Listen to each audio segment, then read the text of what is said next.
Hi guys,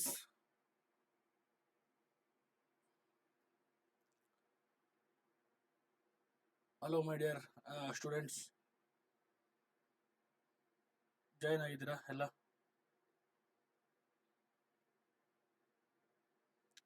good morning ಎಲ್ಲರಿಗೂ, good morning.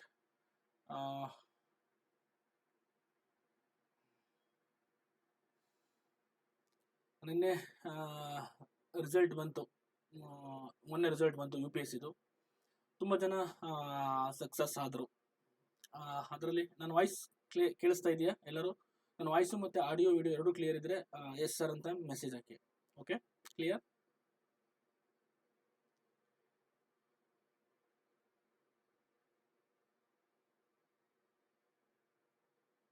Thank you. ಮೊನ್ನೆ U P S C result ಬಂತು. U P S C ರಿಸಲ್ಟ್ಸಲ್ಲಿ ಎರಡು ಅಂಶಗಳನ್ನ ನೀವು ಕಲಿಬೇಕಾಗಿದೆ. ಏನು ಎರಡು ಅಂಶಗಳು ಅಂತಂದರೆ, ಎಲ್ಲರೂ ಕುರಿ ಕಾಯುವ ಮಗ ಒಬ್ಬ U P S C pass ಆದ, ಬಡವ್ರ ಮಗ ಒಬ್ಬ U P S C pass ಆದ, ಹಾಗೆ ಹೀಗೆ ಸ್ಟೋರಿಗಳೆಲ್ಲ ಕೇಳ್ತಾ ಇರ್ತೀರ. ಅದನ್ನೆಲ್ಲ ಕೇಳಿದಾಗ ನಿಮಗೆ ತುಂಬ ಇನ್ಸ್ಪಿರೇಷನ್ ಆಗ್ತಾ ಇರುತ್ತೆ. ಆ ಇನ್ಸ್ಪಿರೇಷನ್ನು ಎಷ್ಟು ದಿನ ಇರುತ್ತೆ ಅಂತಂದರೆ, ಆ ವಿಡಿಯೋ ನೋಡಿ ಅಥವಾ ಆ ಒಂದು ಆ ಕತೆ ಕೇಳಿ ಒಂದು ಸ್ವಲ್ಪ ದಿನಗಳು ಮಾತ್ರ ಆ ಒಂದು ಎಂಥ್ಯೂಸಿಯಾಸಮ್ ಇರುತ್ತೆ, ಅಥವಾ ಒಂದು ಆ ಮೋಟಿವೇಶನ್ ಇರುತ್ತೆ. ಹೋಗ್ತೀರಾ, ಬುಕ್ಸ್ ಎಲ್ಲ ಪರ್ಚೇಸ್ ಮಾಡ್ತೀರಾ, ನಾನು ಯು ಪಿ ಎಸ್ ಸಿ ಮಾಡ್ತೀನಿ ಅಥವಾ ನಾನು ಕೆ ಪಿ ಎಸ್ ಸಿ ಮಾಡ್ತೀನಿ, ನಾನು ಪಿ ಎಸ್ ಸಿ ಆಗ್ತೀನಿ ಅಂತ ಅಂದ್ಬಿಟ್ಟು ಬುಕ್ಸ್ನ ಕಲೆಕ್ಟ್ ಮಾಡ್ಕೊಂಡು ತೊಗೊಂಬಂದು ಇಟ್ಕೊತೀರಾ, ಟೈಮ್ ಟೇಬಲ್ ಹಾಕೋತೀರಾ. ಆದರೆ ಆ ಟೈಮ್ ಟೇಬಲು ಎಕ್ಸಿಕ್ಯೂಟ್ ಆಗಲ್ಲ, ಆ ಟೈಮ್ ಟೇಬಲು ಫಾಲೋ ಆಗಲ್ಲ, ಆ ಬುಕ್ಸು ಕಂಪ್ಲೀಟ್ ಆಗಲ್ಲ, ಆ ನೋಟ್ಸು ಆಗಲ್ಲ. ಅಂದರೆ ಇದು ಲಾಂಗ್ ಟರ್ಮಲ್ಲಿ ನೀವು ಸಕ್ಸಸ್ ಆಗಬೇಕು ಅಥವಾ ನೀವೊಂದು ಗೋಲ್ನ ರೀಚ್ ಮಾಡಬೇಕು ಅಂದರೆ ಲಾಂಗ್ ಟರ್ಮಲ್ಲಿ ಡಿಟರ್ಮಿನೇಷನ್ ಇರಬೇಕು. ಮತ್ತು ಆ ಡಿಟರ್ಮಿನೇಷನ್ನು ಕಂಟಿನ್ಯೂಸ್ ಆಗಿ ಎಫರ್ಟ್ ಆಗ್ತಾ ಇರಬೇಕು. ಆ ಕಂಟಿನ್ಯೂಸ್ ಎಫರ್ಟಿಗೆ ಒಂದು ದಿವಸ ಇಲ್ಲ ಒಂದು ದಿವಸ ಪ್ರತಿಫಲ ಸಿಗುತ್ತೆ. ನೀವು ಎಕ್ಸಾಂಪಲ್ ನೋಡ್ಬೋದು, ಮೊನ್ನೆ U P S C clear ಮಾಡಿದ ರಂಗಮಂಜು ಆಗಿರ್ಬೋದು, ಇನ್ನೊಂದು ರ್ಯಾಂಕ್ ಬಂದ ಶಕ್ತಿ ದುಬೆ ಆಗಿರ್ಬೋದು, ಇವ್ರು ಯಾರೂ ಫಸ್ಟ್ ಅಟೆಂಪ್ಟಿಗೆ ಕ್ಲಿಯರ್ ಮಾಡಿದಾರಲ್ಲ, ಇವರೆಲ್ಲ 5 ಅಟೆಂಪ್ಟ್ 6 ಅಟೆಂಪ್ಟ್ಗೆಲ್ಲ ಕ್ಲಿಯರ್ ಮಾಡಿದ್ದಾರೆ. ಬಿಕಾಸ್ ಏನಕ್ಕೆ ಅಂತಂದರೆ ಆ ಎಕ್ಸಾಮಿನೇಷನ್ ಲೆವೆಲ್ಲು ಆ ಲೆವೆಲಿಗೆ ಟಫ್ ಆಗ್ತಾ ಹೋಗ್ತಾ ಇದೆ. ನೀವೇನು ಮಾಡ್ತಾ ಇದ್ದೀರಾ, ಇನ್ನೂ ಅಲ್ಲೇ ಇದ್ದೀರಾ. ಗೊತ್ತಾಗ್ತಿದೆಯಾ? ಅಂದರೆ ನಿಮ್ಮ ಎಕ್ಸಾಮಿನೇಷನ್ ಲೆವೆಲ್ ಏನಿದೆ ಅದನ್ನು ಅರ್ಥ ಮಾಡ್ಕೊಳ್ದಲೇ ನೀವು ಪ್ರಯತ್ನ ಪಡ್ತಾ ಇದ್ದೀರಾ, ಅದಕ್ಕೆ ನೀವು ಫೇಲ್ ಆಗ್ತಾ ಇದ್ದೀರಾ. ಅವರು ಅಷ್ಟೇ ಸತತ ಪ್ರಯತ್ನ ಮಾಡ್ತಾ ಇರಬೇಕು, ಕಂಟಿನ್ಯೂಸ್ ಎಫರ್ಟ್ ಆಗ್ತಿರ್ಬೇಕು. ಯು ಪಿ ಎಸ್ ಸಿಗೆ 6th ಅಟೆಂಪ್ಟ್ಗಳು ತೊಗೊತಾ ಇದ್ದಾರೆ ಅಂದರೆ ಕಾಂಪಿಟೇಷನ್ ಎಷ್ಟಿರ್ಬೋದು ಲೆಕ್ಕ ಹಾಕಿ. ಅದೇ ರೀತಿ ಪಿ ಎಸ್ ಸಿ ಆಗಿರ್ಬೋದು, ಪಿ ಸಿ ಆಗಿರ್ಬೋದು, ಗ್ರೂಪ್ ಸಿ ಪರೀಕ್ಷೆಗಳು ಅಷ್ಟೇ ತುಂಬ ಕಾಂಪಿಟೇಷನ್ನ ಒಳಗೊಂಡಿದೆ. ನೀವು ಆ ಕಾಂಪಿಟೇಷನ್ಗೆ ಈಗಲಿಂದಲೇ ರೆಡಿ ಆಗಬೇಕು. ಎಕ್ಸಾಮ್ ಕಾಲದಾಗ ಓದೋದು ಮೂರ್ಖರ ಲಕ್ಷಣ ನನ್ನ ಪ್ರಕಾರ. ಗೊತ್ತಾಗ್ತಿದೆ? ಎಕ್ಸಾಮ್ ಕಾಲದಾಗ ಓದ್ತೀನಿ ಅನ್ನೋದು ಮೂರ್ಖರ ಲಕ್ಷಣ. ಯಾರು ಎಕ್ಸಾಮ್ಗಿನ ಮುಂಚೆ 1.5 year ಮಿನಿಮಮ್ ಪ್ರಿಪರೇಷನ್ ಬೇಕು. ನೀವು ಯಾವ್ದಾದ್ರು ಒಂದು ಎಕ್ಸಾಮ್ ಪ್ರಿಪರೇಷನ್ ಮಾಡಬೇಕು ಅಂದರೆ, ಯು ಪಿ ಎಸ್ ಸಿ ಮಾಡಬೇಕು ಅಂದರೆ 1.5 year ಪಕ್ಕಾ ಕನ್ಫರ್ಮೇಷನ್ ಬೇಕೇ ಬೇಕು. 2 years ಅಂತೂ ಬೇಕೇ ಬೇಕು ನನ್ನ ಪ್ರಕಾರ. ಇನ್ನು ಪಿ ಸಿ ಪಿ ಎಸ್ ಎಲ್ಲ ಮಾಡ್ತೀನಿ ಅಂದರೆ ಅಟ್ಲೀಸ್ಟ್ 1 year ಪ್ರಿಪರೇಷನ್ ಮಾಡಿರ್ಬೇಕು ನೀವು. 6 ತಿಂಗಳಂತೂ ಬೇಕೇ ಬೇಕು. ನೀವು ಯಾವುದೇ ಪಿ ಸಿ ಎಕ್ಸಾಮ್ ಪಾಸ್ ಮಾಡ್ತೀನಿ ಅಂದರೂ ಸಹ 6 ತಿಂಗಳು ಬೇಕು. ಅಂಥದ್ರಲ್ಲಿ ನೀವು ಎಕ್ಸಾಮ್ ಕಾಲಾಡಿದಾಗ 3 ತಿಂಗಳು ಟೈಮ್ ತೊಗೊಂಡು ನಾನು ಎಕ್ಸಾಮ್ ಪಾಸ್ ಮಾಡ್ತೀನಿ ಅಂತ ಬರೋದು, ಅದು ಮೂರ್ಖತನ ಆಗುತ್ತೆ. ಅದಕ್ಕೆ ನಾನು ನಿಮ್ಗೆ ಯಾಕೆ ಅಪ್ರಿಷಿಯೇಟ್ ಮಾಡ್ತೀನಿ, ನಮ್ಮ ಹುಡುಗರಿಗೆ ಈಗ ಏನು ಕ್ಲಾಸಸ್ ತೊಗೊಂಡಿದ್ದೀರಾ, ಈ ಕ್ಲಾಸಸ್ ತೊಗೊಂಡಿದ್ದೀರಾ ಅಂತ ನಾನು ನಿಮ್ಗೆ ಅಪ್ರಿಷಿಯೇಟ್ ಮಾಡ್ತಾ ಇಲ್ಲ. ಅಟ್ಲೀಸ್ಟ್ ನೀವು ಇಂಟ್ರೆಸ್ಟ್ ತೋರಿಸಿದ್ದೀರಾ. ಅರ್ಥ ಆಗ್ತಿದೆಯಾ? ನೀವು ಇಂಟ್ರೆಸ್ಟ್ ತೋರಿಸಿ ಏನಾದರೂ ಮಾಡಬೇಕು ಅಂತ ಅಂದ್ಬಿಟ್ಟು ಕ್ಲಾಸಸ್ ಜಾಯಿನ್ ಆಗಿದ್ದೀರಾ. ಈಗಲಿಂದಲೇ ಟೆಸ್ಟ್ ಸೀರೀಸ್ ಬರೀತಾ ಇದ್ದೀರಾ, ಈಗಲಿಂದಲೇ ಟೆಸ್ಟ್ ಸೀರೀಸ್ ಅನಾಲಿಸಿಸ್ ಕೇಳ್ತಾ ಇದ್ದೀರಾ, ಬೆಳಗ್ಗೆ 6 ಗಂಟೆಗೆ ಬಂದು ಲೈವ್ ಜಾಯಿನ್ ಆಗ್ತಾ ಇದ್ದೀರಾ ಅಂದರೆ ನಿಮ್ಮಲ್ಲಿ ತುಂಬ ಇಂಟ್ರೆಸ್ಟ್ ಇದೆ ಅಂತ ಅರ್ಥ. ಅದಕ್ಕೆ ನಾನು ನಿಮ್ಮನ್ನು ಅಪ್ರಿಷಿಯೇಟ್ ಮಾಡ್ತಾ ಇರ್ತೀನಿ ಅವಾಗ. ಗೊತ್ತಾಗ್ತಿದೆಯಾ? ಹಾಗಾಗಿ ವಾಯ್ಸ್ ಕ್ಲಿಯರ್ ಇದೆಯಾ?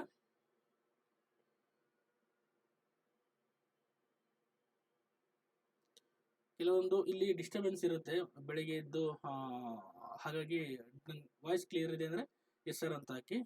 ಆಂಟೋನಿ ಅವರು ಏನು ಹೇಳ್ತಿದ್ದಾರೆ, ವಾಯ್ಸ್ ಎಕೋ ಹೋಗ್ತಿದೆ ಅಂತ ಹೇಳ್ತಾ ಇದ್ದಾರೆ, ಅದಕ್ಕೋಸ್ಕರ ನಾನು ಕೇಳ್ತಾ ಇದ್ದೀನಿ ಅಷ್ಟೇ.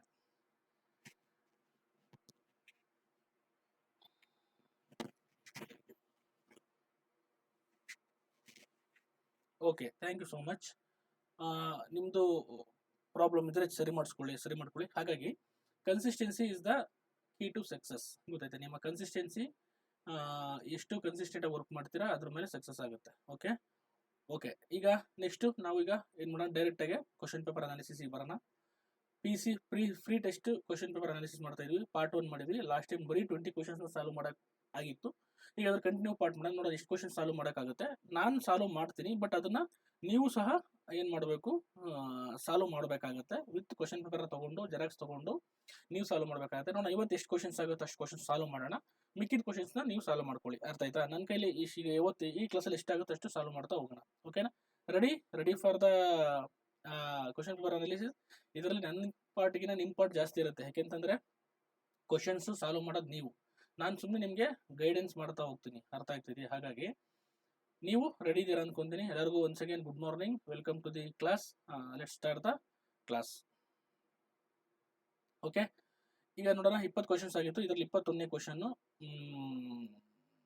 ಏನಂದ್ರ, ಈ ಕೆಳಗಿನ ಯಾವ ದೇಶಗಳು INSTC ಯ ಸಂಸ್ಥಾಪಕ ಸದಸ್ಯರು? ಏನ್ INST ಅಂದ್ರೆ ಕಮೆಂಟ್ ಮಾಡಿ. INSTC ಅಂದ್ರೆ ಏನ್ ಕಮೆಂಟ್ ಮಾಡಿ. ಇದರಲ್ಲಿ ಯಾವ ಸ್ಥಾಪಕ ಸದಸ್ಯ ರಾಷ್ಟ್ರಗಳು ಅಂತಂದ್ರೆ ಇವು ಏನು, ಭಾರತ, ಇರಾನ್ ಮತ್ತು ರಷ್ಯಾ, ಈ ಒಂದು ದೇಶಗಳು ಏನು ಈ INSTC ಯ ಸಂಸ್ಥಾಪಕ ರಾಷ್ಟ್ರಗಳು. ಗೊತ್ತಾಗ್ತಿದೆಯಾ? ಹಾಗಾಗಿ INSTC ಗೊತ್ತಾಗ್ತಿದೆ. INSTC ಅಂದ್ರೆ ಕಮೆಂಟ್ ಮಾಡಿ. ಓಕೆನಾ? ನಾನು ನಿಮ್ಗೆ ಆನ್ಸರ್ ಹೇಳ್ಬಿಟ್ಟಿದ್ದೀನಿ.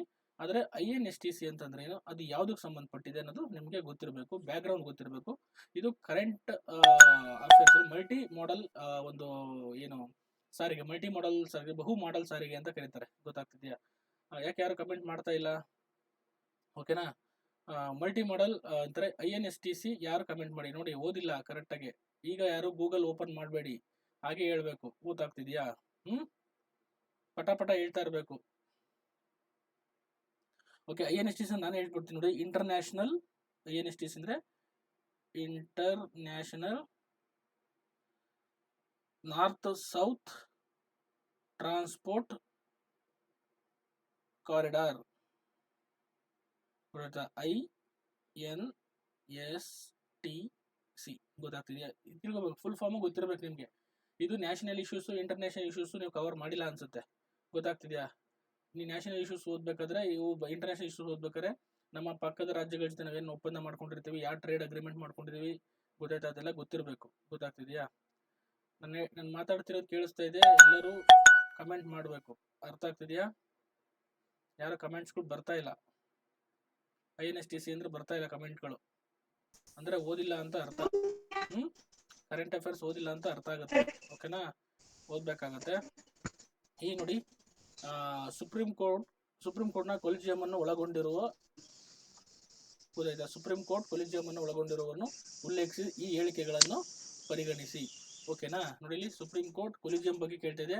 ಕೊಲಿಜಿಯಂ ಇಷ್ಟನೇ ಒಂದು ಅಮೆಂಡ್ಮೆಂಟ್ ಮಾಡಿದನ್ನ ತೆಗೆದಾಕಿದ್ರು. ಕೊಲಿಜಿಯಂ ಮೊದಲು ಏನ್ ಮಾಡಿದ್ರು, ನ್ಯಾಷನಲ್ NJC ಗೊತ್ತಾಗ್ತಿದೆಯಾ?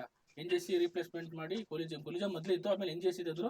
NJC ಅನ್ಕಾನ್ಸ್ಟಿಟ್ಯೂಷನಲ್ ಅಂತ ಅಂದ್ಬಿಟ್ಟು ಮತ್ತೆ ಕೊಲಿಜಿಯಂ ಪದ್ಧತಿನೇ ಜಾರಿ ಮಾಡಿದ್ರು. ಗೊತ್ತಾಯ್ತಾ? ಕೊಲಿಜಿಯಂ ಪದ್ಧತಿನೇ ಜಾರಿ ಮಾಡಿದ್ರು. ಯಾವ ಒಂದು ಕಾನ್ಸ್ಟಿಟ್ಯೂಷನ್ ಅಡಿಯಲ್ಲಿ, ಯಾವ ಒಂದು ಅಮೆಂಡ್ಮೆಂಟ್ ಅಡಿಯಲ್ಲಿ ಇದನ್ನ NJC ತಂದಿತ್ತು? NJC ಕಾಮೆಂಟ್ ಮಾಡಿ.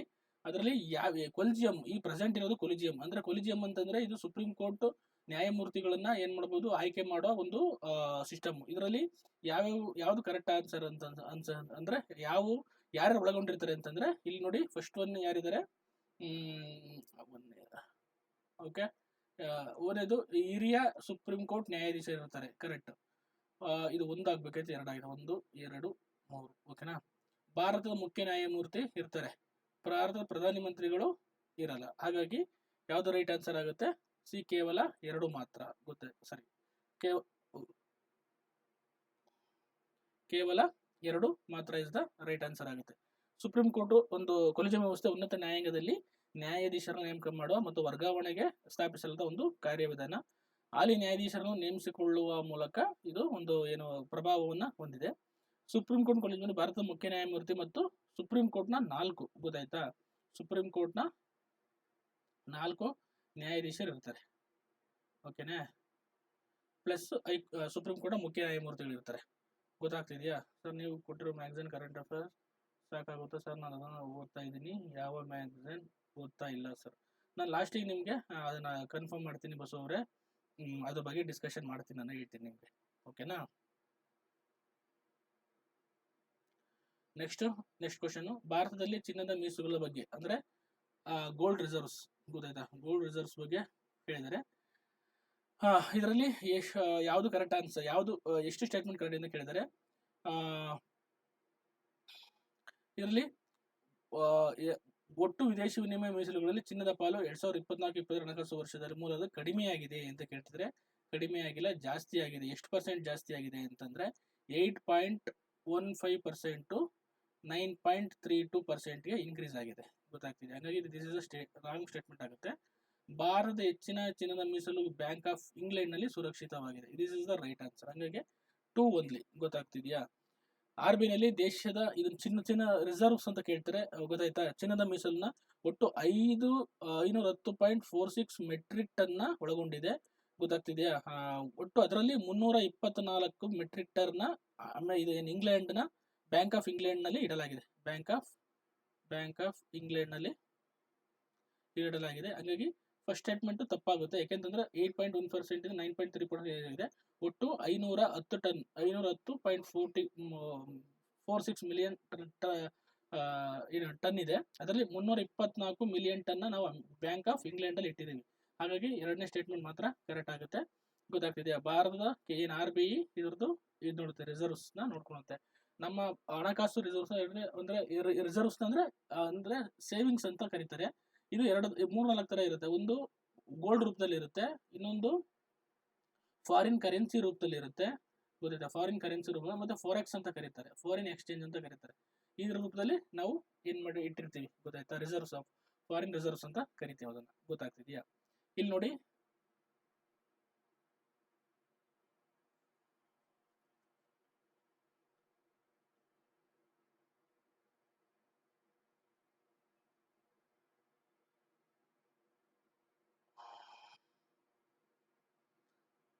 ಓಕೆ ಮುಂದೆ ಹೋಗೋಣ.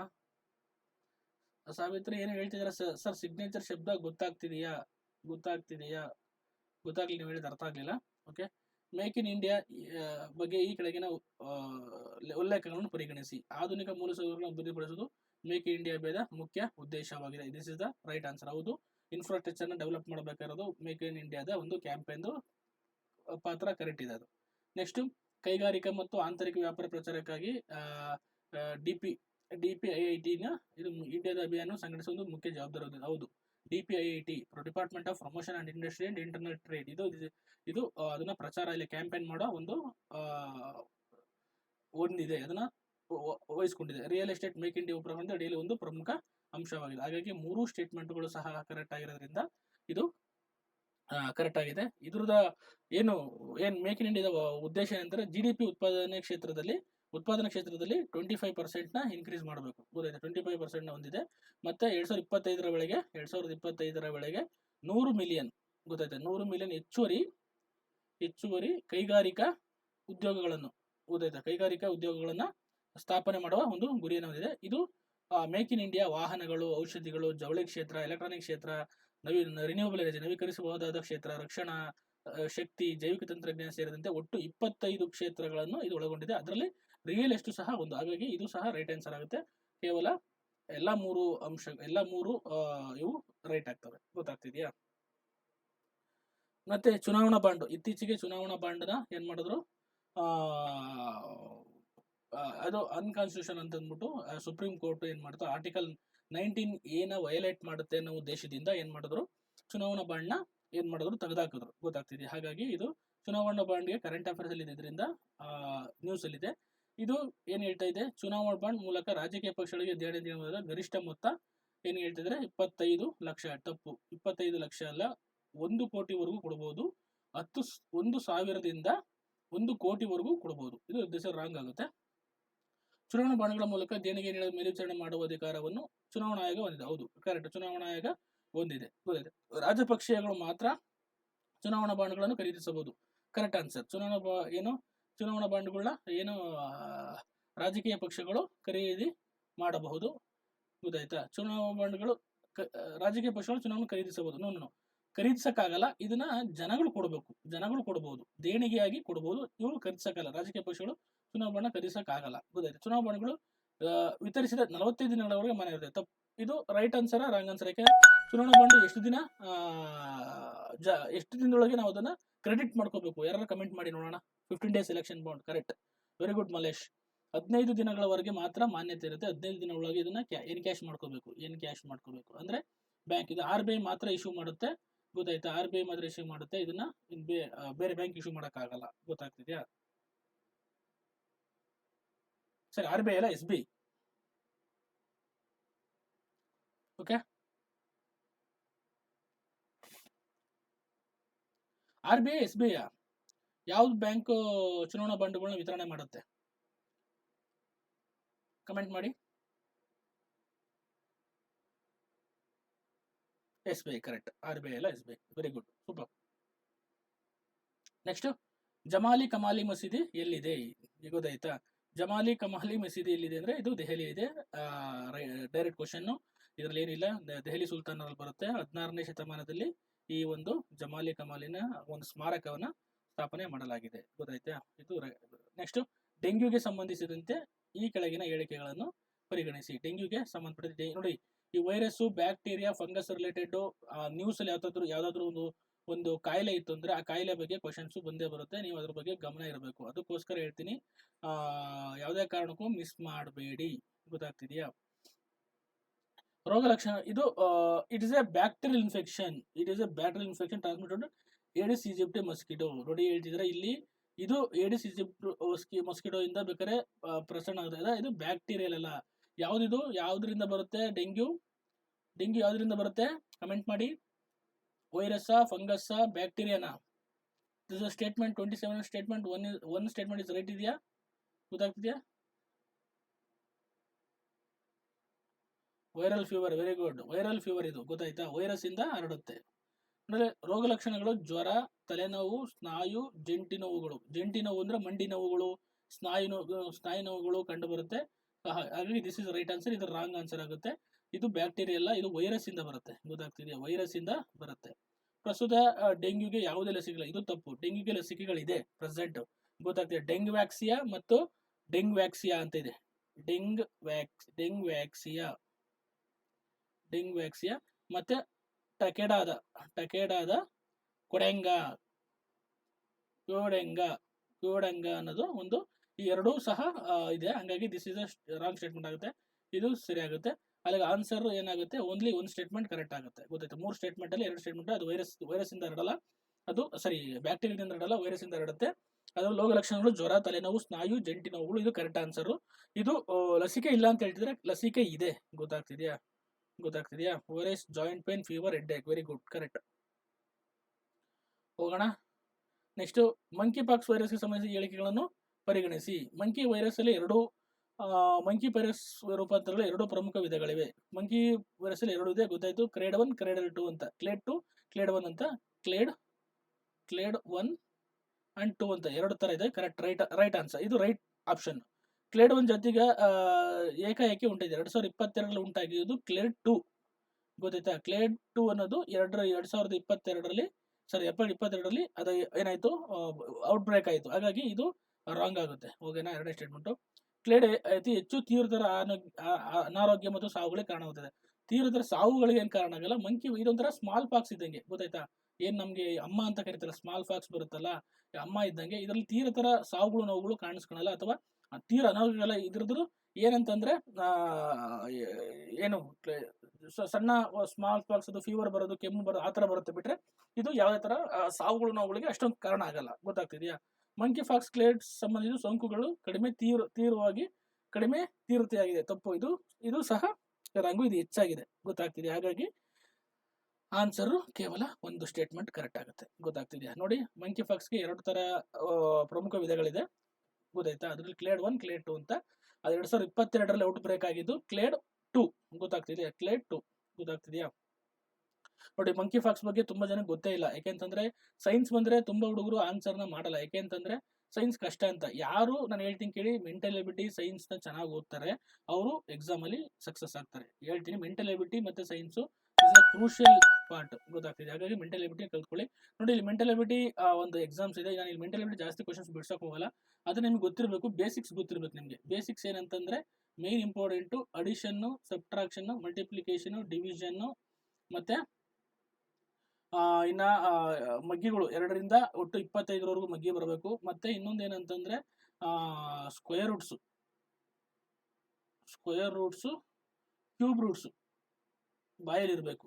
ಕ್ಯೂಬ್ ರೂಟ್ಸು, ಪೈಥಾಗರಸ್ ಥಿಯರಮ್ಮು, ಮತ್ತು 6th to 10th ಅಲ್ಲಿರೋ ಬೇಸಿಕ್ ಕಾನ್ಸೆಪ್ಟು ಮಾತೃಕೆಗಳಾಗಿರ್ಬೋದು, ಗೊತ್ತಾಗ್ತದೆಯಾ, ಮ್ಯಾಟ್ರಿಕ್ಸು ಅವೆಲ್ಲ ಸಹ ನಿಮಗೆ ಗೊತ್ತಿರಬೇಕು. ಹಾಗಾಗಿ ಇದು ರೈಟ್ ಆನ್ಸರ್ ಹೆಂಗೆ ನೋಡೋಣ. ಯಾರಾದರೂ ಮಾಡೋಕ್ಕಾದ್ರೆ ಮಾಡಾಕ್ಲಿ, ನಾನು ತೋರಿಸ್ತೀನಿ. ನೋಡಿ ಇಲ್ಲಿ 10 ನೋಡಿ, ಇಲ್ಲಿ 10 ಇದೆ, 40 ಇದೆ, 120 ಇದೆ, 240 ಇದೆ. ನೋಡಿ ಇಲ್ಲಿ ಇನ್ಕ್ರೀಸ್ ನೋಡಿ 30 ಇನ್ಕ್ರೀಸ್ ಆಗಿದೆ. ಇಲ್ಲಿಂದ ಎಷ್ಟು ಇನ್ಕ್ರೀಸ್? 80 ಇನ್ಕ್ರೀಸ್ ಆಗಿದೆ. ಇಲ್ಲಿಂದ ನೋಡಿ ಅಲ್ಲಿಗೆ 110 ಇನ್ಕ್ರೀಸ್ ಆಗಿದೆ. ಅಂದ್ರೆ ಇನ್ಕ್ರೀಸ್ ಜಾಸ್ತಿ ಇದೆ. ಇನ್ಕ್ರೀಸ್ ಯಾವಾಗಲೂ ಜಾಸ್ತಿ ಇದ್ರೆ, ನಂಬರ್ಸ್ ಜಾಸ್ತಿ ಇದ್ರೆ ಒಂದು ಮಲ್ಟಿಪ್ಲಿಕೇಶನ್ ಇರುತ್ತೆ, ಗೊತ್ತಾಗ್ತಿದೆಯಾ? ಮಲ್ಟಿಪ್ಲಿಕೇಶನ್ ಇರುತ್ತೆ. ಕಡಿಮೆ ಇನ್ಕ್ರೀಸ್, ಈಗ 10 + 10 20 ಬರ್ಬೇಕಾಯ್ತು, ಅಡಿಷನ್ ಆಗಿದೆ. ಬಟ್ ಇಲ್ಲಿ ಇಂಟು ಆಗಿದೆ, ಹಾಗಾಗಿ 40 ಬರ್ತಾ ಇದೆ. ಹಂಗಾಗಿ ಇಲ್ಲಿ ಏನೋ ಸಮಥಿಂಗ್ ನಾವು ಇಲ್ಲಿ ಹುಡುಕ್ಬೇಕಾಗುತ್ತೆ. ಈಗ 10 ಬರಬೇಕು ಅಂದ್ರೆ 5 + 5 10 ಆಗುತ್ತೆ, ಇಲ್ಲ 5 × 2 10 ಆಗುತ್ತೆ, ಗೊತ್ತಾಗ್ತಿದೆಯಾ? ನಾವೇನ್ ಮಾಡೋದು 5 + 5 10 ತಗೊಳ್ಳಿದಂತೆ, ಅಲ್ಲಿ 10 + 10 ಏನಾಗುತ್ತೆ 40 ಆಗುತ್ತೆ. ಆಗಲ್ಲ, ಇದು ಬರಲ್ಲ. ಹಂಗಾಗಿ 5 × 2 ನೋಡಿ ತಗೊಳ್ಳೋಣ. 5 × 2 ಏನಾಗೋಣ = 10 ಆಗುತ್ತೆ. ಈಗ 10 ಬಂತು, 10 × 4 ಹಾಕೋಣ, ಓಕೆನಾ? ಇಲ್ಲಾಂದ್ರೆ 5 × 2 × 5 ಮಾಡೋಣ. ನೋಡಿ 2 5 10, ಅಲ್ಲಿಗೆ 10 ಬಂತು. ನೆಕ್ಸ್ಟ್ 10 × 4 ಮಾಡೋಣ, 40 ಬರ್ತೈತೆ. ಅಂದ್ರೆ ನೋಡಿ 5 ಆಗ್ತಿದೆ, 4 ಬಂದಿದೆ, 40 ಬಂತೆ. ನೆಕ್ಸ್ಟ್ 40 × 3 ಮಾಡೋಣ, 4 3 12, 120 ಬರ್ತಾ ಇದೆ. ನೋಡಿ ಬಂತು ನಮಗೆ ಪ್ಯಾಟರ್ನ್. ಇಲ್ಲಿ 3 ಆದ್ಮೇಲೆ 2 ಹಾಕೋಣ, ಇಲ್ಲಿ 120 ಹಾಕೋಣ. 120 × 2 ಅಂದ್ರೆ 240. This is the right answer. 240 is the ಏನಾಗುತ್ತೆ ರೈಟ್ ಆನ್ಸರ್ ಆಗುತ್ತೆ. ಅರ್ಥ ಆಗ್ತಿದೆಯಾ? ಈಗ 240 ಆದ್ಮೇಲೆ ನೆಕ್ಸ್ಟ್ ಮಾಡಬೇಕಾಗತ್ತೆ. ಸರಿ, ಇದು ಆನ್ಸರ್ 240 ಇದೆ. 240 ಇಂಟು ಇಲ್ಲಿ 2 ಆಗ್ತಿದಂಗೆ 1 ಬರ್ತಿದೆ, ಅಲ್ಲಿಗೆ 240 × 1 240ನೇ ಆನ್ಸರ್ ಆಗುತ್ತೆ. ಕರೆಕ್ಟ್ ಆಗ್ತಿದೆಯಾ? ಇದು is the right answer. Pattern ಗೊತ್ತಾಗಬೇಕು. ಪ್ಯಾಟರ್ನ್ ಗೊತ್ತಾದ್ರೆ ಮಾತ್ರ ನಿಮ್ಗೆ ಗೊತ್ತಾಗುತ್ತೆ. ಅರ್ಥ ಆಗ್ತಿದೆಯಾ? 40 × 3 10, 120 × 2.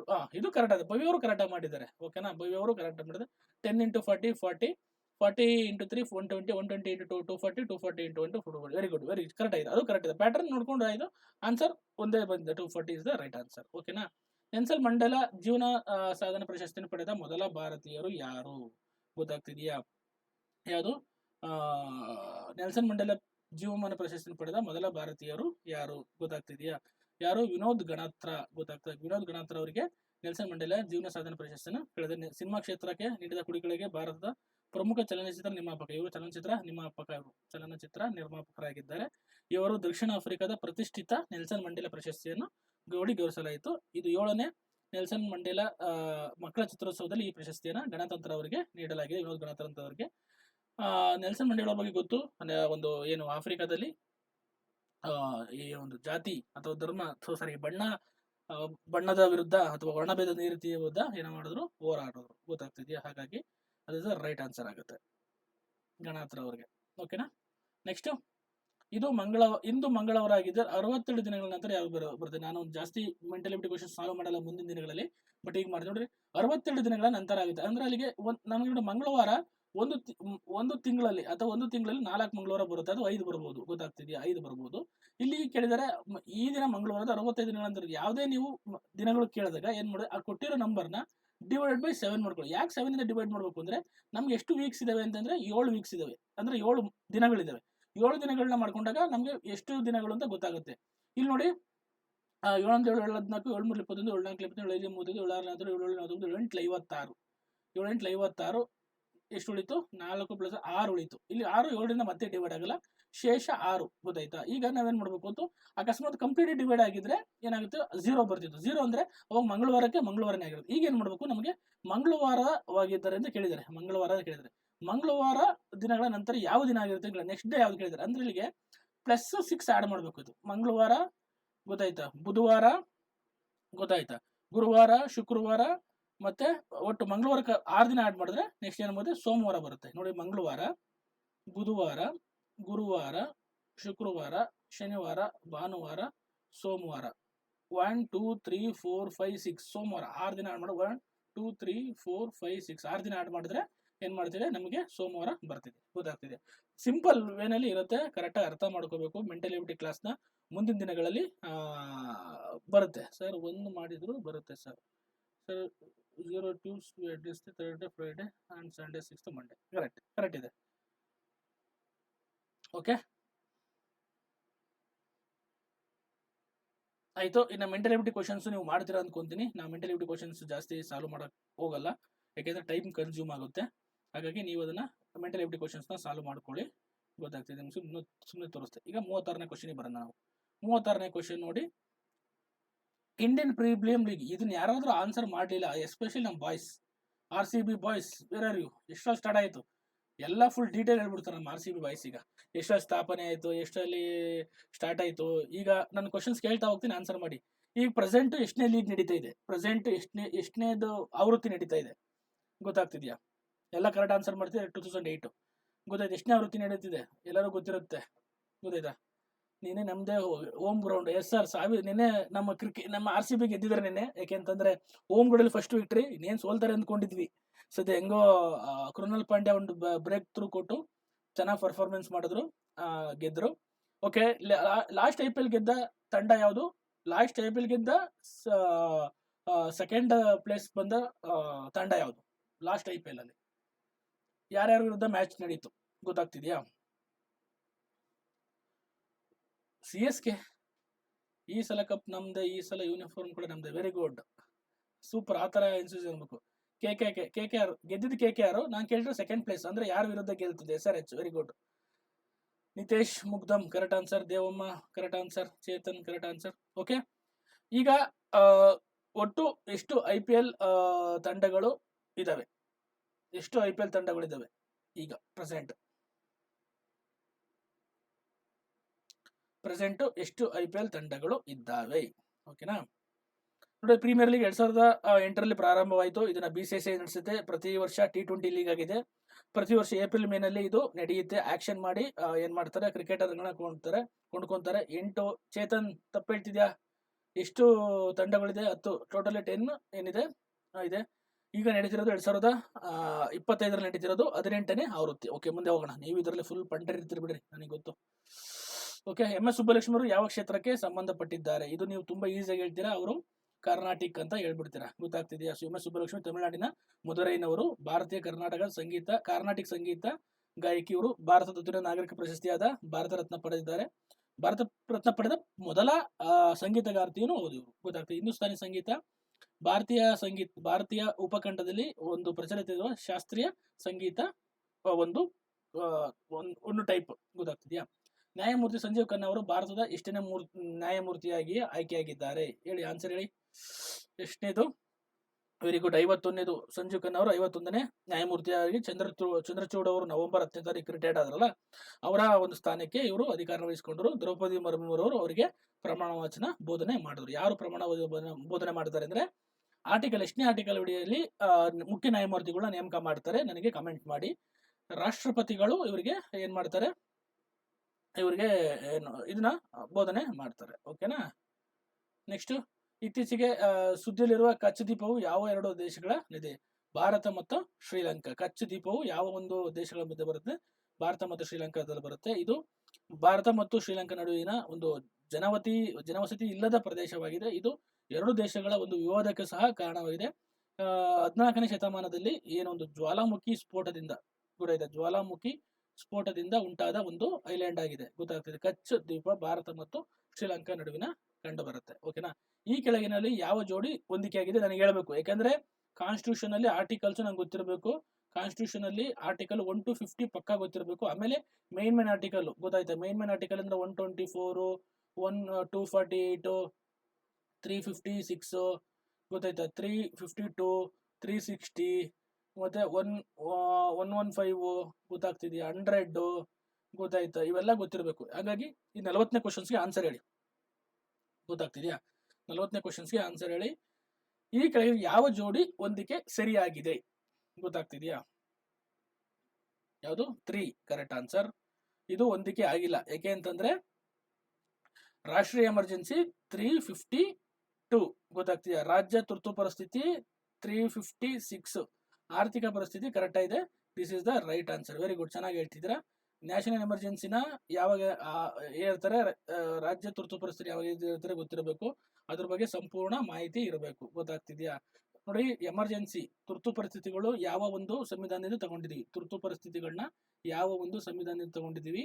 ಮತ್ತೆ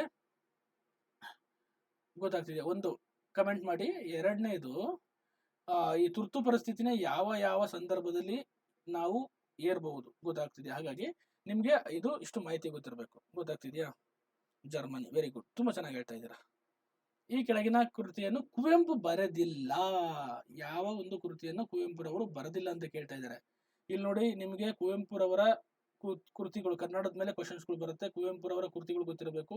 ಕನ್ನಡ ಸಾಹಿತ್ಯದ ಮೇಲೆ ಪ್ರಶ್ನೆಗಳು ಬರ್ತವೆ. ಕನ್ನಡ ಸಾಹಿತ್ಯದ ಪ್ರಮುಖ ಕೃತಿಗಳು, ಕವಿಗಳು, ಗೊತ್ತಾಯ್ತಾ, ಕವಿಗಳು, ಕೃತಿಗಳು, ಅವರ ಏನು ಅಂಕಿತ ನಾಮಗಳು, ಗೊತ್ತಾಯ್ತಾ, ಅಂಕಿತ ನಾಮಗಳು, ಮತ್ತು ಅವರು ಕೇಂದ್ರ ಪ್ರಶಸ್ತಿ ಅಥವಾ ಏನು ಜ್ಞಾನಪೀಠ ಪ್ರಶಸ್ತಿ ಪಡೆದ ಕೃತಿಗಳ ಬಗ್ಗೆ ಸಂಪೂರ್ಣವಾಗಿ ಗೊತ್ತಿರಬೇಕು. ಇಲ್ಲಿ ಕುವೆಂಪುರವರು ಯಾವ್ಯಾವ ಕೃತಿನ ಬರೆದಿಲ್ಲ ಗೊತ್ತಾಗ್ತಿದೆಯಾ, ನನಗೆ ಹೇಳ್ಬೇಕು. ಯಮನ ಸೋಲು ಕುವೆಂಪುರವರು ಬರೆದಿದ್ದಾರೆ, ಚಂದ್ರಹಾಸ ಬರೆದಿದ್ದಾರೆ, ಬಲಿದಾನ ಬರೆದಿದ್ದಾರೆ, ಗೊತ್ತಾಗ್ತಿದೆ. ಯಮನ ಸೋಲು ಬರೆದಿದ್ದಾರೆ, ಚಂದ್ರಹಾಸ ಬರೆದಿದ್ದಾರೆ, ಬಲಿದಾನ ಬರೆದಿದ್ದಾರೆ. ಅಣ್ಣನ ನೆನಪುಗಳು ಇವರು ಪೂರ್ಣಚಂದ್ರ ತೇಜಸ್ವಿ ಬರೆದಿರೋದು. ಪೂರ್ಣಚಂದ್ರ ತೇಜಸ್ವಿರವರು ತಮ್ಮ ಅಣ್ಣನ, ತಂದೆಯವರ ನೆನಪಿಗೋಸ್ಕರ, ಅವರ ಅಣ್ಣ ಅಂತ ಕರಿತಾ ಇದ್ರು ಕುವೆಂಪುರವ್ರನ್ನ, ಅದಕ್ಕೆ ಅಣ್ಣನ ನೆನಪುಗಳು ಅಂತ ಬರೆದಿದ್ದಾರೆ. ಇದು ಅವರ ಏನೋ ಆತ್ಮಕಥನ, ಗೊತ್ತಾಯ್ತಾ.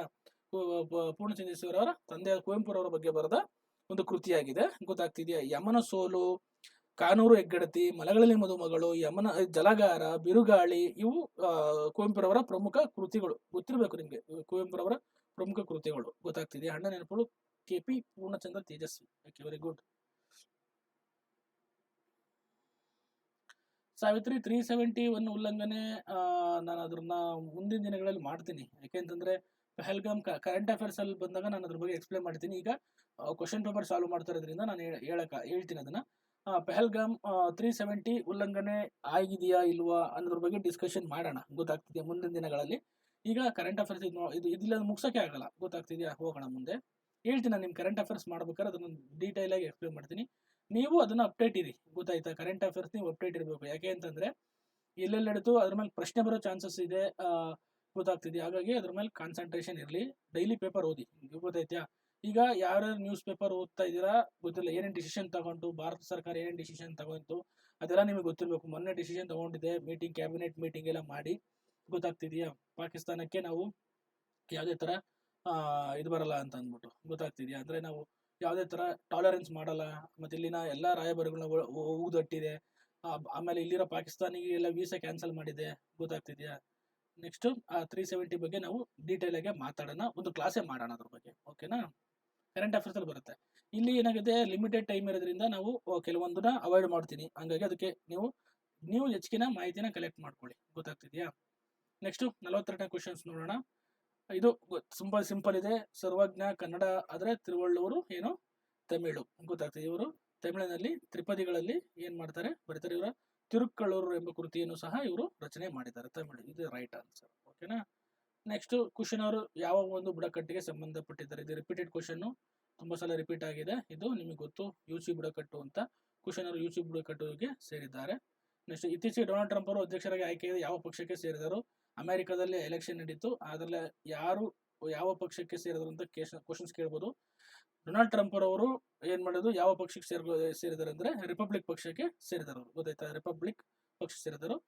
ಯಾರ ವಿರುದ್ಧ ಮತ್ತೆ ಯಾವ ಪಕ್ಷದ ವಿರುದ್ಧ, ಅಲ್ಲಿರೋದು ಎರಡ ಪಕ್ಷ, ಒಂದು ರಿಪಬ್ಲಿಕ್ ಮತ್ತೆ ಇನ್ನೊಂದು ಯಾವುದು ಡೆಮೊಕ್ರೆಟಿಕ್ ಅಂತ, ಗೊತ್ತಾಗ್ತಿದೆಯಾ. ಹಾಗಾಗಿ ಡೆಮೊಕ್ರೆಟಿಕ್ ಪಕ್ಷದಿಂದ ಯಾರು ನಿಂತಿದ್ರು, ಅವರು ನಮ್ಮ ಭಾರತದವರಾಗಿದ್ರು. ಡೆಮೊಕ್ರೆಟಿಕ್ ಪಕ್ಷದಿಂದ ಯಾರು ನಿಂತಿದ್ರು ಕಮೆಂಟ್ ಮಾಡಿ, ಗೊತ್ತಾಗ್ತಿದೆ. ಡೆಮೊಕ್ರೆಟಿಕ್ ಪಕ್ಷದಿಂದ ಯಾರ್ಯಾರು ನಿಂತಿದ್ರು ಕಮೆಂಟ್ ಮಾಡಿ. ಅವರು ನಮ್ಮ ಭಾರತದವರಾಗಿದ್ದು, ಭಾರತ ಸಂಜಾತಿ ಅಂತ ಕರೀತಾರೆ, ಗೊತ್ತಾಗ್ತಿದೆಯಾ. Kamala Harris the right answer. Kamala Harris, ಚೆನ್ನಾಗಿ ಹೇಳ್ತಾ ಇದ್ದಾರೆ, ಗುಡ್.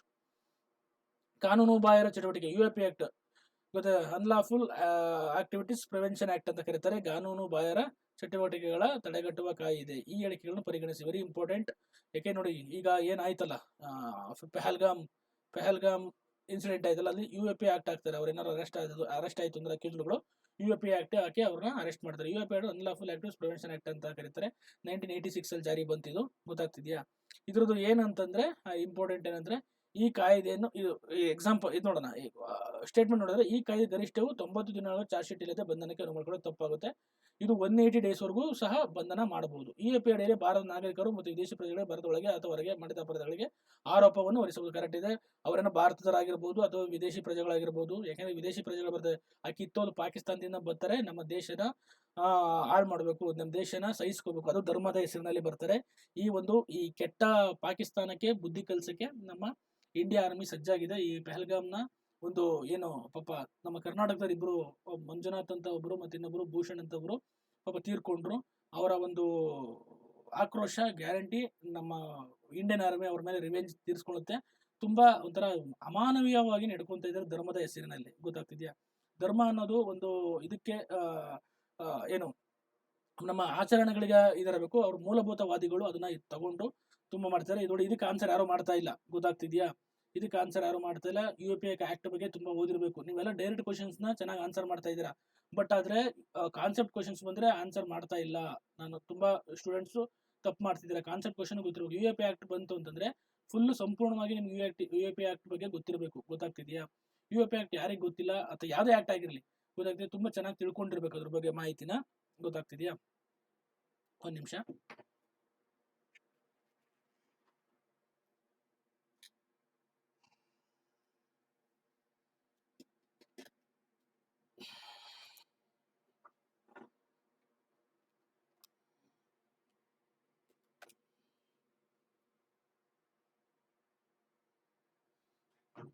ಓಕೆ, UAPA ಆಕ್ಟ್ಗಳ ಬಗ್ಗೆ ತಿಳ್ಕೊಂತಿಲ್ಲ, ಇನ್ನು ಚೆನ್ನಾಗಿ ಓದ್ಬೇಕು.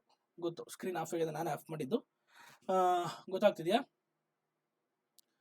ಇದು ರೈಟ್ ಆನ್ಸರ್ ಏನು? ಓನ್ಲಿ 2. ಗೊತ್ತಾಗ್ತಿದೆ. ಅದು 180 ಡೇಸ್ ಬೇಕು. 180 ಡೇಸ್ ವರೆಗೂ ಬಂಧನದಲ್ಲಿ ಇಟ್ಟಿರ್ಬೋದು, ಬಂಧನ ಮಾಡ್ಬೋದು. ಇದರಲ್ಲೆಲ್ಲ 90 ಡೇಸ್ ಬೇರೆ ಬೇರೆ ಕೇಸಲ್ಲಿ. ಗೊತ್ತಾಯ್ತಾ? 90 ಡೇಸ್ ಚಾರ್ಜ್ ಶೀಟ್ ಸಲ್ಲಿಸೋವರೆಗೂ. ಚಾರ್ಜ್ ಶೀಟ್ ನಿಮಗೆ ಗೊತ್ತಿರಬೇಕು. FIR ಅಂದ್ರೇನು, ಚಾರ್ಜ್ ಶೀಟ್ ಅಂದ್ರೇನು, ಸಮನ್ಸ್ ಅಂದ್ರೇನು, ವಾರಂಟ್ ಅಂದ್ರೇನು, ಇವೆಲ್ಲ ನೀವು ಪೊಲೀಸ್ ಸ್ಟೇಷನ್ಗೆ ಬಂದ ಕಲಿತೀರಾ. ಆದ್ರೆ ಅದ್ರ ಬಗ್ಗೆ ಸಂಪೂರ್ಣವಾಗಿ ಗೊತ್ತಿರಬೇಕು. ವಾರಂಟ್ ಅಂದ್ರೇನು, ಸಮನ್ಸ್ ಅಂದ್ರೇನು, ಕಾಗ್ನಿಜಬಲ್ ಅಫೆನ್ಸ್ ಅಂದ್ರೇನು, ನಾನ್ ಕಾಗ್ನಿಜಬಲ್ ಅಫೆನ್ಸ್ ಅಂದ್ರೇನು, ಇವೆಲ್ಲ ಸ್ವಲ್ಪ ಪೊಲೀಸ್ ಡಿಪಾರ್ಟ್ಮೆಂಟ್ಗೆ ಸೇರ್ಕೊಂತಿದ್ರೆ ಅಂದ್ರೆ ಸ್ವಲ್ಪ ಗೊತ್ತಿರಬೇಕು. And last option right sir.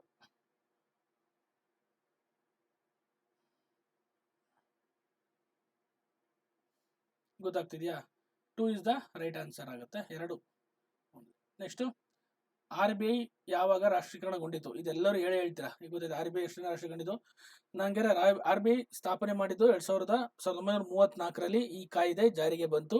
2035 April 1ರಂದು 1935 April 1ರಂದು ಕಲ್ಕತ್ತಾದಲ್ಲಿ ಮೊದಲ RBI. ಗೊತ್ತಾಯ್ತಾ? 1935 ಏಪ್ರಿಲ್ 1 ಯಾವ ಒಂದು ಸಮಿತಿ ಆಧಾರದ ಮೇಲೆ RBIನ ರಚನೆ ಮಾಡಲಾಯಿತು? ಕಮೆಂಟ್ ಮಾಡಿ. ಕಲ್ಕತ್ತಾದಲ್ಲಿ ಸ್ಥಾಪನೆ ಆಯಿತು. ಗೊತ್ತಾಯ್ತು? RBI ಬಗ್ಗೆ ಗೊತ್ತಿರಬೇಕು.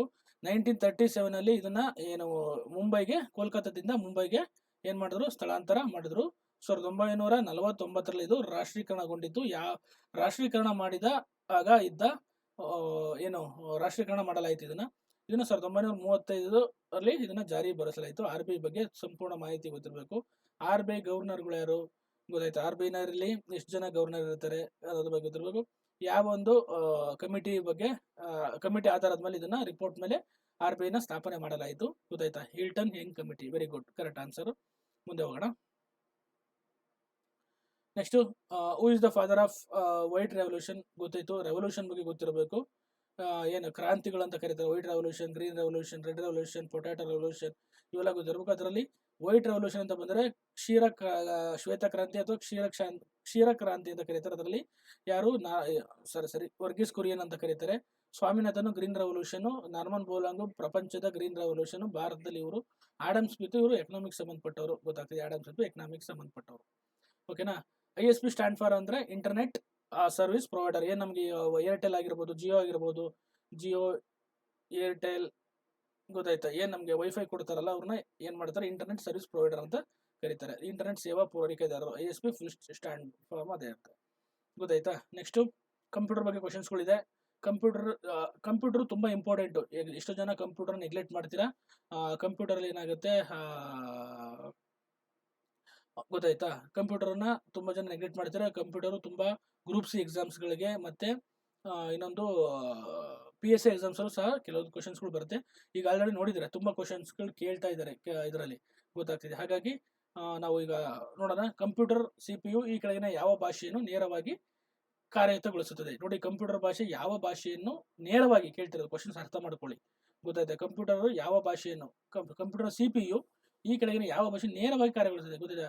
ಲ್ಯಾಂಗ್ವೇಜ್ ಎಕ್ಸಾಕ್ಟ್ಲಿ ಡೈರೆಕ್ಟ್ಲಿ, ಇದು ಕೇವಲ ಒಂದು ಏನು ಗೊತ್ತಾಗ್ತಿದೆಯಾ, ಯಂತ್ರ ಭಾಷೆಯನ್ನು ಮಾತ್ರ ನೇರವಾಗಿ ಏನ್ ಮಾಡುತ್ತೆ, ಕಾರ್ಯಗತಗೊಳಿಸುತ್ತೆ. ಈ ಉನ್ನತ ಭಾಷೆ, ಅಸೆಂಬ್ಲಿ ಭಾಷೆ ಇವನ್ನೆಲ್ಲಕ್ಕೆ ಇದು ಕಂಪೈಲರ್ ಬೇಕಾಗುತ್ತೆ. ಹಾಗಾಗಿ ರೈಟ್ ಆನ್ಸರ್ ಏನಾಗುತ್ತೆ, ಮೆಷಿನ್ ಲ್ಯಾಂಗ್ವೇಜ್ ನ ಅದು ನೇರವಾಗಿ ಇದು ಮಾಡುತ್ತೆ. 50ನೇ ಕ್ವಶನ್ ಬರೋಣ. MS ವರ್ಡ್ ನಲ್ಲಿ 2023 ಕೆಳಗಿನ ಯಾವ ಫೈಲ್ ವಿಸ್ತರಣೆಯನ್ನು ಹೊಂದಿದೆ? ಈಗ ಫೈಲ್ ಎಕ್ಸ್ಟೆನ್ಷನ್ ಅಂತ ಕರೀತಾರೆ. ಈಗ ನೀವು ಯಾವುದೇ ಒಂದು ಡಾಕ್ಯುಮೆಂಟ್ ಓಪನ್ ಮಾಡಿದ್ರೆ ಲ್ಯಾಪ್ಟಾಪ್ ಅಲ್ಲಿ ಅದರಲ್ಲಿ ಇರುತ್ತೆ, ಗೊತ್ತಾಗ್ತದೆ. ನೀವೇನೋ ಸೇವ್ ಮಾಡಿರ್ತೀರಾ, ಈಗ ಗೊತ್ತಾಗ್ತಿದೆ. ಈಗ PSI ಫ್ರೀ ಟೆಸ್ಟ್ ಅನಾಲಿಸಿಸ್ ಅಂತ ಇರುತ್ತೆ. .PDF ಅಂತ ಇದೆ, ಅಂದ್ರೆ PDF ಅಂತ ಇದ್ರೆ ಇದು PDF. ಅದೇ DOC ಅಂದ್ರೆ ಡಾಕ್ಯುಮೆಂಟ್, ಅದೇ ಎಕ್ಸೆಲ್ ಫಾರ್ಮೆಟ್ ಅಲ್ಲಿ ಇದ್ರೆ ಇರುತ್ತೆ. ನೆಕ್ಸ್ಟ್ PPT ಅಂತ ಇರುತ್ತೆ. ಇವನ್ನ ಫೈಲ್ ಎಕ್ಸ್ಟೆನ್ಷನ್ ಅಂತ ಕರೀತಾರೆ. ಅಂದ್ರೆ ನೆನ್ಪಿಟ್ಕೊಳಕ್ಕೆ ಯಾವ ಫೈಲು ಅಂತ ಡೈರೆಕ್ಟ್ ನೋಡ್ತಿದ್ದಂಗೆ ಗೊತ್ತಾಗ್ಲಿ ಅಂತ ಅಂದ್ಬಿಟ್ಟು ಈ ಫೈಲ್ ಎಕ್ಸ್ಟೆನ್ಷನ್ ಬಳಸ್ತಾರೆ. MS ವರ್ಡ್ದು DOC ಡಾಕ್ ಅಂತ ಕರೀತಾರೆ, ಗೊತ್ತಾಗ್ತಿದ್ಯಾ. ಇದು ಎಕ್ಸೆಲ್ ಅಂತ ಇರುತ್ತೆ, ಗೊತ್ತಾಗ್ತಿದ್ಯಾ. ಹಾಗಾಗಿ ಅದು ಗೊತ್ತಿರಬೇಕು ನಿಮಗೆ. Docs is a file extension of for word processing documents which are created by Microsoft Word. Microsoft Word ನ ಕ್ರಿಯೇಟ್ ಮಾಡಬಹುದು. What is the size of currency data type? Currency data type ನ ಗಾತ್ರ ಎಷ್ಟು ಅಂತ ಕೇಳ್ತಾರೆ. ಇದು ಬಿಟ್ಸ್ ಇರುತ್ತೆ. 8 bits is the right answer ಆಗುತ್ತೆ, ಗೊತ್ತಾಗ್ತಿದೆಯಾ. 8 bits is the right answer ಆಗುತ್ತೆ. ಇದು ಕರೆನ್ಸಿ ಡಾಟಾ ಟೈಪ್ ಕರೆನ್ಸಿ ಮೌಲ್ಯಗಳು ಮತ್ತು ಗಣಿತ ಲೆಕ್ಕಾಚಾರಗಳಲ್ಲಿ 1 ರಿಂದ 4 ದಶಾಂಶಗಳೊಂದಿಗೆ ಡಾಟಾವನ್ನು ಒಳಗೊಂಡಿರುತ್ತೆ. ಇದು ಸಂಖ್ಯಾ ಡಾಟಾಗಳನ್ನು ಒಳಗೊಂಡಿದೆ. ಇದಕ್ಕೆ ರೈಟ್ ಆನ್ಸರ್ 8 ಬಿಟ್ಸ್ ಆಗುತ್ತೆ, ಓಕೆನಾ. ಮೈಕ್ರೋಸಾಫ್ಟ್ ವಿಂಡೋಸ್ ನ ಮೊದಲ ವೆಬ್ ಬ್ರೌಸರ್ ಇವುಗಳಲ್ಲಿ ಯಾವುದು? ನೋಡ್ರಿ, ಕಂಪ್ಯೂಟರ್ ಮೇಲೆ ಕ್ವಶನ್ಸ್ಗಳು ತುಂಬಾ ಬರುತ್ತೆ ಅಂತ ಅಂದ್ಬಿಟ್ಟು ಕಂಪ್ಯೂಟರ್ ಮೇಲೆ ಕ್ವಶನ್ಸ್ಗಳು ಹಾಕಿದ್ದಾರೆ. ನೀವು ಕಂಪ್ಯೂಟರ್ನ ಓದಬೇಕಾಗುತ್ತೆ. ಕಂಪ್ಯೂಟರ್ಲಿ ಕರ್ನಾಟಕದಲ್ಲಿ ಈಗ ಸದ್ಯಕ್ಕೆ ಅಂತ ಬುಕ್ಸ್ಗಳು ಯಾವೂ ಇಲ್ಲ, ಅಪ್ಡೇಟ್ ಬುಕ್ಸ್ಗಳು ಯಾವುದೂ ಇಲ್ಲ, ಗೊತ್ತಾಗ್ತಿದೆ. ಚೆನ್ನಾಗಿರೋ ಬುಕ್ಸ್ ಬೇಕಿತ್ತು ಒಂದು ಕರ್ನಾಟಕದಲ್ಲಿ, ಗೊತ್ತಾಗ್ತಿದೆಯಾ. ಅಂತ ಎಲ್ಲ ಇನ್ನು ಅಷ್ಟು ಕ್ವಾಲಿಟಿ ಇರೋ ಬುಕ್ ಇಲ್ಲ ಕರ್ನಾಟಕದಲ್ಲಿ. ನಂಗೆ ಇಂಗ್ಲೀಷಲ್ಲಿ ಐತೆ, ಇಂಗ್ಲೀಷಲ್ಲಿ ಅರಿಯಂತಿದೆ, ಅದನ್ನ ತಗೊಂಡು ಓದ್ತಾ ಇರಿ. ಕನ್ನಡದಲ್ಲಿ ಸದ್ಯಕ್ಕೆ ಯಾವುದು ನನಗೆ ಅಷ್ಟೊಂದು ಚೆನ್ನಾಗಿಲ್ಲ ಅಂತ ಅನಿಸ್ತಿದೆ.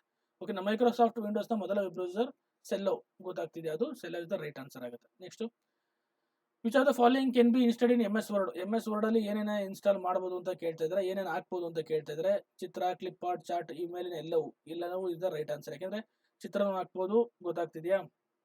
ಆಮೇಲೆ ಇದನ್ನ ಏನ್ ಮಾಡೋದು, ಕ್ಲಿಪ್ ಆರ್ಟ್ಗಳನ್ನ ಬಳಸಬಹುದು. MS ವರ್ಡ್ ಎಲ್ಲವೂ ಮೆನುವಿನಲ್ಲಿ ಲಭ್ಯ ಇದೆ, ಇವನ್ನೆಲ್ಲವನ್ನೂ ಸಹ ಬಳಸಬಹುದು.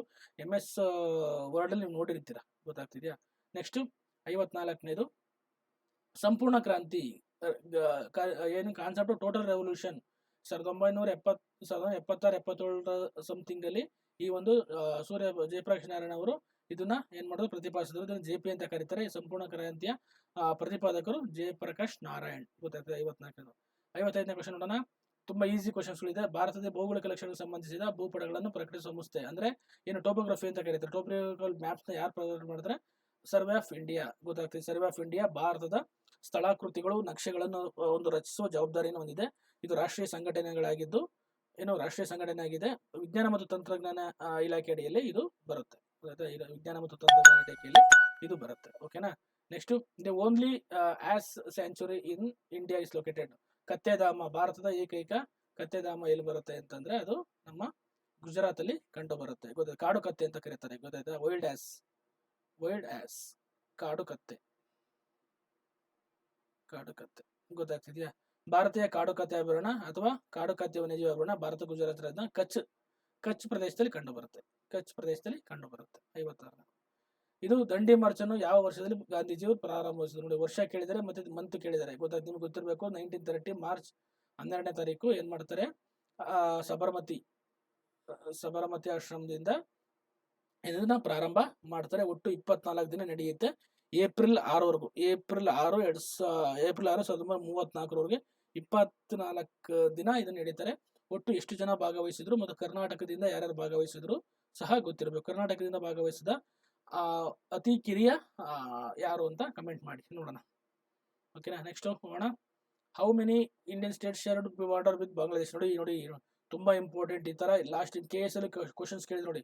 ಕರ್ನಾಟಕದಿಂದ ಅರುಣಾಚಲ ಪ್ರದೇಶಕ್ಕೆ ಹೋಗುವಾಗ ಎಷ್ಟು ರಾಜ್ಯಗಳು ಕಂಡು ಬರ್ತವೆ ಅಂತ ಕೇಳಿದ್ರು. ಈಗ ಬಾಂಗ್ಲಾದೇಶ ಗಡಿ ಜೊತೆ ಹಂಚಿಕೊಂಡಿರುವ ರಾಜ್ಯಗಳ ಬಗ್ಗೆ ಕೇಳ್ತಾ ಇದ್ದಾರೆ. ಯಾವ್ಯಾವ ರಾಜ್ಯಗಳು ಅಂದ್ರೆ ಒಟ್ಟು 5 ರಾಜ್ಯಗಳು ಗಡಿಯನ್ನ ಹಂಚಿಕೊಂಡಿದ್ದಾವೆ. ಅದ್ರಲ್ಲಿ ಯಾವ್ಯಾವು ಅಂತಂದ್ರೆ, ಒಂದು ಅಸ್ಸಾಂ, ಎರಡದು ಪಶ್ಚಿಮ ಬಂಗಾಳ, ಮೂರನೇದು ಮಿಜೋರಾಂ. ನೀವು ಮ್ಯಾಪ್ ಮಾಡಿದ್ರೆ ಗೊತ್ತಾಗುತ್ತೆ. ಇದೆಲ್ಲ ಮ್ಯಾಪ್ ನೋಡ್ಬೇಕು ನೀವು. ಮಿಜೋರಾಂ, ನಾಲ್ಕನೇದು ಮೇಘಾಲಯ, ಐದನೇದು ತ್ರಿಪುರ. ಇಷ್ಟು ರಾಜ್ಯಗಳು, 5 ರಾಜ್ಯಗಳು ಒಂದು ಬಾರ್ಡರ್ನ ಹಂಚ್ಕೊಂಡಿದೆ. ಗೊತ್ತಾಗ್ತಿದೆಯಾ? 5 ಸ್ಟೇಟ್. ವೆರಿ ಗುಡ್, ತುಂಬಾ ಜನ ಚೆನ್ನಾಗಿ ಆನ್ಸರ್ ಮಾಡ್ತಾ ಇದ್ದೀರಾ. ನೆಕ್ಸ್ಟ್, ಈ ಹೇಳಿಕೆಗಳನ್ನು ಪರಿಗಣಿಸಿ. ಏವಿಯನ್ ಜ್ವರ ಗೊತ್ತಾಯ್ತಾ? ಬರ್ಡ್ ಫ್ಲೂ ಅಥವಾ ಏವಿಯನ್ ಫ್ಲೂ ಅಂತ ಕರೀತಾರೆ. ಇದು ಇನ್ಫ್ಲೂಯೆನ್ಸ್ ವೈರಸ್ ನಿಂದ ಉಂಟಾಗುತ್ತದೆ. Correct, right answer. ಇದು ರೈಟ್ ಇದೆ. ಇದನ್ನು ಪಕ್ಷಿ ಜ್ವರ ಎಂದು ಕರೆಯುತ್ತಾರೆ. ಇದು ಪಕ್ಷಿಗಳು ಮತ್ತು ಅವಳ ಮೊಟ್ಟೆಗೆ ಸೀಮಿತವಾಗಿದೆ ಎಂದಾಗ ಸ್ವಲ್ಪ ನೋಡ್ಬೇಕಾಗುತ್ತೆ. ಓನ್ಲಿ ಗೊತ್ತಾಗ್ತಾ? It's bird flu limited to, but not. ಇದು ಮನುಷ್ಯರಿಗೂ ಬರುತ್ತೆ, ಪ್ರಾಣಿಗಳಿಗೂ ಬರುತ್ತೆ. ಹಂಗಾಗಿ ಇದು ತಪ್ಪಾಗುತ್ತೆ. Wrong statement. H5N1 is the most common type of bird flu. Correct. H5N1 ಈ ಪಕ್ಷಿ ಜ್ವರ ಸಾಮಾನ್ಯವಾಗಿದೆ. ಇದು is the right answer. Only 2 ಗೊತ್ತಾಯ್ತಾ? 2 ಇಸ್ ದ ರೈಟ್. 1 and 3 ಅಥವಾ 1 and 3 is the right answer. ಅಲ್ಲಿ ಕೇವಲ 2 ಸ್ಟೇಟ್ಮೆಂಟ್ಗಳು ಮಾತ್ರ ರೈಟ್ ಆಗುತ್ತೆ. ಎರಡನೇ ಸ್ಟೇಟ್ಮೆಂಟ್ ತಪ್ಪಾಗುತ್ತೆ. ಒಂದನೇ ಸ್ಟೇಟ್ಮೆಂಟ್ ಮತ್ತೆ ಎರಡನೇ ಸ್ಟೇಟ್ಮೆಂಟ್ ಸರಿ ಆಗುತ್ತೆ. ಓಕೆನಾ? ನೆಕ್ಸ್ಟ್ ಇದು ಕುರ್ದಿಸ್ತಾನ್ ವರ್ಕರ್ಸ್ ಪಾರ್ಟಿ. ಈ ಒಂದು ದಂಗೆ ನಡೀತಾ ಇದೆ. ಈ ದಂಗೆಕೋರರ ಗುಂಪು ಯಾವ ದೇಶಕ್ಕೆ ಸಂಬಂಧಪಟ್ಟಿದೆ? International issues. ಇದು ಗೊತ್ತಿರಬೇಕು ನಿಮ್ಗೆ. ಇದು ಇರಾಕ್ ಸಂಬಂಧಪಟ್ಟಿದೆ. ಗೊತ್ತಾಗ್ತಿದೆಯಾ? ಇದು ಇರಾಕ್ಗೆ ಸಂಬಂಧಪಟ್ಟಿದೆ. ಕುರ್ದಿಸ್ ಅವರು ಸುಮಾರು 40 ಮಿಲಿಯನ್ ಜನರ ಒಂದು ಗುಂಪಾಗಿದೆ. ಇರಾನ್, ಇರಾಕ್, ಸಿರಿಯಾಗಳಲ್ಲಿ ಕಂಡು ಬರುತ್ತೆ. ಇದು ವ್ಯಾಪಕವಾಗಿ ಹಬ್ಕೊಂಡಿದ್ದಾರೆ. ಇವರು 4 ದಶಕಗಳ ಕಾಲ ಟರ್ಕಿ ಕುರ್ದಿಸ್ತಾನ್ ವರ್ಕರ್ಸ್ ಪಾರ್ಟಿ ಅಥವಾ ಕುರ್ದಿಸ್ ಅಲ್ಪಸಂಖ್ಯಾತರಿಗೆ ಹಕ್ಕುಗಳನ್ನ ಕೊಡಬೇಕೆಂದು ಶಸ್ತ್ರಾಸ್ತ್ರ ದಂಗೆಯೊಂದಿಗೆ ಹೋರಾಟ ಮಾಡುತ್ತಿದೆ. ಕುರ್ದಿಸ್ ವರ್ಕರ್ಸ್ ಪಾರ್ಟಿ, PKK ಅಂತ ಕರೀತಾರೆ. ಗೊತ್ತಾಗ್ತಿದೆ? ಪಾರ್ಟೀಸ್ ಆಫ್ ಕುರ್ದಿಸ್ ವರ್ಕರ್ಸ್ ಅಂತ ಕರೀತಾರೆ. ಇದು ಇರಾನ್ ನಲ್ಲಿ ಕಂಡು ಬರುತ್ತೆ. ಈ ಒಂದು ಅಲ್ಪಸಂಖ್ಯಾತರಿಗೆ ಅವರ ಬೇಡಿಕೆಗಳನ್ನ ಈಡೇರಿಸೋಕ್ಕೋಸ್ಕರ ಶಸ್ತ್ರಾಸ್ತ್ರ ದಂಗೆನ ಮಾಡ್ತಾ ಇದೆ.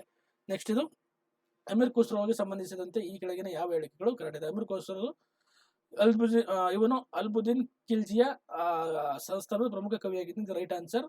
ಈತನು ಸಿತಾರನ್ನು ಅಭಿವೃದ್ಧಿಪಡಿಸಿದ ಕೀರ್ತಿಯನ್ನು ಸಲ್ಲಿದೆ. ಇದು ಸಹ ರೈಟ್ ಆನ್ಸರ್ ಆಗುತ್ತೆ. ಇವನ ಕೃತಿಗಳು ಪರ್ಷಿಯನ್ ಮತ್ತು ಅರೇಬಿಕ್ ಭಾಷೆಗೆ ಸೀಮಿತವಾಗಿದ್ದು. ತಪ್ಪಾಗುತ್ತೆ. ಯಾಕೆಂದ್ರೆ ಇವನು ಹಿಂದಿ ಭಾಷೆಯಲ್ಲೂ ಸಹ ಕೆಲವೊಂದು ಇವನು ಬರೆದಿದ್ದಾನೆ. ಗೊತ್ತಾಗ್ತದೆ? ಹಿಂದಿ ಭಾಷೆಯಲ್ಲೂ ಸಹ ಇವನು ಕೆಲವು ಕೃತಿಗಳನ್ನ ಬರೆದಿದ್ದಾನೆ. ಭಾರತದ ಸಾಂಸ್ಕೃತಿಕ ಪರಂಪರೆಗೆ ಗಮನಾರ್ಹ ಕೊಡುಗೆ ನೀಡಿದ್ದಾನೆ. ಗೊತ್ತಾಗ್ತಿದೆ? ಅಮೀರ್ ಖುಸ್ರೋ ಪರ್ಷಿಯನ್ ಭಾಷೆಯಲ್ಲಿ ವ್ಯಾಪಕವಾಗಿ ಬರ್ತಾ ಇದ್ರು. ಹಿಂದಿನಲ್ಲೂ ಸಹ ಕೆಲವೊಂದು ಕೇವಲ ಪರ್ಷಿಯನ್ ಮತ್ತೆ ಅರೇಬಿಕ್ ಭಾಷೆಗೆ ಮಾತ್ರ ಸೀಮಿತ ಆಗಿರಲಿಲ್ಲ. ಗೊತ್ತಾಗ್ತಿದ್ಯಾ?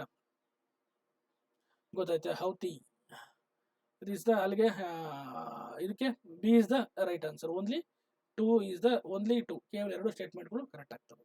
ಓಕೆ, ನೆಕ್ಸ್ಟ್ ಏನು ಇದ್ರಲ್ಲಿ ನೋಡಿ. ಈ ಕೆಳಗಿನವರು ಯಾವುದು ಹವಾಮಾನ ಬದಲಾವಣೆ ಅಂತರ್ ಸರ್ಕಾರಿ ಸಮಿತಿಯ ಮುಖ್ಯ ಉದ್ದೇಶ? ನೋಡಿ, ಐಪಿಸಿಸಿ ಮುಖ್ಯ ಉದ್ದೇಶ ಕೇಳ್ತಾವ್ರೆ. ಅದರಲ್ಲಿ ಯಾವುದು ರೈಟ್ ಆನ್ಸರ್ ಅಂದ್ರೆ ಹವಾಮಾನ ಸಂಶೋಧನೆ ನಡೆಸಿ ಹವಾಮಾನ ನೀತಿಗಳು ಕಾರ್ಯಗೊಳಿಸುವುದು. ಅದನ್ನು ಸಂಶೋಧನೆ ನಡೆಸಲ್ಲ, ಅವರು ಕಾರ್ಯಗತಿಗಳ ಗುಡಿಸಲ್ಲ. ತಪ್ಪು. ಹವಾಮಾನ ಬದಲಾವಣೆ ಮತ್ತು ಪರಿಣಾಮಗಳು ವೈಜ್ಞಾನಿಕ ಮೌಲ್ಯಮಾಪನಗಳು ಒದಗಿಸುವುದು. ಇದು ನೋಡೋಣ, ಕರೆಕ್ಟ್ ಆಗ್ಬೋದು. ಜಾಗತಿಕ ಹಸಿರುಮನೆ ಹೊರಸುವಿಕೆ ನಿಯಂತ್ರಿಸುವುದು. ಇದು ಅಲ್ಲ, ರಾಂಗ್ ಆನ್ಸರ್. ನವೀಕರಣ ಅಭಿವೃದ್ಧಿನ ಉತ್ತೇಜಿಸುವುದು. ತಪ್ಪು, wrong. This is the right answer. B is the right answer. ಹವಾಮಾನ ಬದಲಾವಣೆ, ಅದರ ಪರಿಣಾಮಗಳು ಮತ್ತು ಅದನ್ನು ತಗ್ಗಿಸೋದಕ್ಕೆ ಮತ್ತು ಹೊಂದಾಣಿಕೆ ಕಾರ್ಯತಂತ್ರಗಳ ಬಗ್ಗೆ ವೈಜ್ಞಾನಿಕವಾಗಿ ಮೌಲ್ಯಮಾಪನ ಮಾಡಿ ಅದರ ಒಂದು ರಿಪೋರ್ಟ್ ಅನ್ನು ಕೊಡೋದು. ಇದ್ರ ಅಂತರ್ ಸರ್ಕಾರಿ ಸಂಸ್ಥೆ ಆಗಿದೆ. ಇದರದ ಒಂದು ಮುಖ್ಯ ಕಾರಣ. ಇದ್ರದ್ದು ಕೇಂದ್ರ ಕಚೇರಿ, ಐಪಿಸಿಸಿ ಕೇಂದ್ರ ಕಚೇರಿ ಎಲ್ಲಿ ಬರುತ್ತೆ ಕಮೆಂಟ್ ಮಾಡಿ. ಐಪಿಸಿಸಿಯ ಕೇಂದ್ರ ಕಚೇರಿ ಎಲ್ಲಿ ಬರುತ್ತೆ ಕಮೆಂಟ್ ಮಾಡಿ. ಐಪಿಸಿಸಿ ಕೇಂದ್ರ ಕಚೇರಿ ಎಲ್ಲಿ ಬರುತ್ತೆ? Come on guys.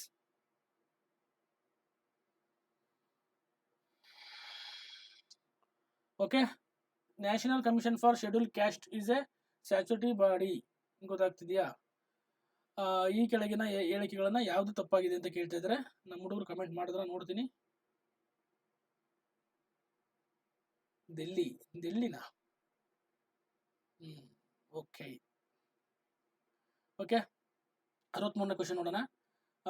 The national commission for schedule caste statutory body under the constitution of India. ರಾಷ್ಟ್ರೀಯ ತುಕುಗಳೆಂಬುದು ಭಾರತದ ಶಾಸನಬದ್ಧ ಸಂಸ್ಥೆಯಾಗಿದೆ. ಗೊತ್ತಾಗ್ತಿದೆ? ಇದು ಶಾಸನಬದ್ಧ ಸಂಸ್ಥೆ ಅಲ್ಲ, ಇದು ಸಾಂವಿಧಾನಿಕ ಸಂಸ್ಥೆ. ಗೊತ್ತಾಗ್ತಿದೆ? ಯಾಕೆ ಅಂದ್ರೆ ಇದು ಕಾನ್ಸ್ಟಿಟ್ಯೂಷನ್ ಅಡಿಯಲ್ಲಿ ಬರುತ್ತೆ. ಆರ್ಟಿಕಲ್ 338 ಅಡಿಯಲ್ಲಿ ಇದನ್ನ ಏನ್ ಮಾಡಿದ್ದಾರೆ. ಭಾರತದ ರಾಷ್ಟ್ರಪತಿಯವರು NCP ಅಧ್ಯಕ್ಷರು ಮತ್ತು ಸದಸ್ಯರನ್ನು ನೇಮಿಸುತ್ತಾರೆ. Very good. National commission schedule caste ಭಾರತದ ರಾಷ್ಟ್ರಪತಿಯವರು ಅಧ್ಯಕ್ಷರು ಮತ್ತು ಸದಸ್ಯರು ನೇಮಿಸ್ತಾರೆ. ಇದು ರೈಟ್ ಆನ್ಸರ್. ಅವಾಗ ಆನ್ಸರ್ ಏನಾಗುತ್ತೆ? ಓನ್ಲಿ 2 ಮಾತ್ರ ಆಗುತ್ತೆ, ಐ ಥಿಂಕ್. ಅಲ್ವಾ? ಕರೆಕ್ಟ್ ಆನ್ಸರ್ ಅಲ್ವಾ? I am right?